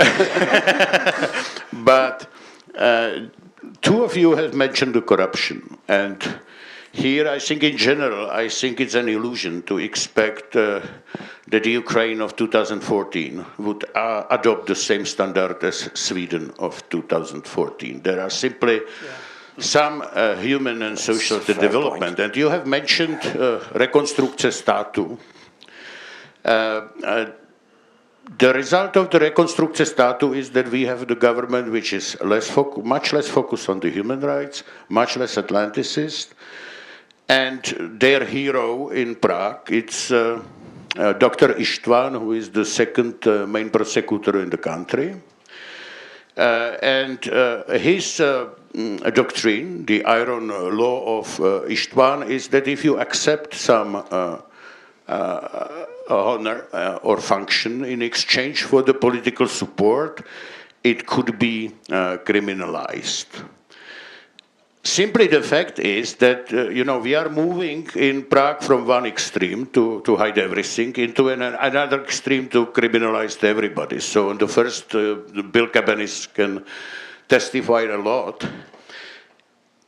According to this strict interpretation of the Dr. István doctrine, I would say that half of the US diplomatic corps and the level of ambassador could be arrested because they got their function in exchange for political and even financial support of the president. My question to Norm is, are you aware of this? Let me just say, without regard to the city in which that question was asked, I think we've had a very good debate, and I think it's time to stop. Yes. And I want to thank you all for attending.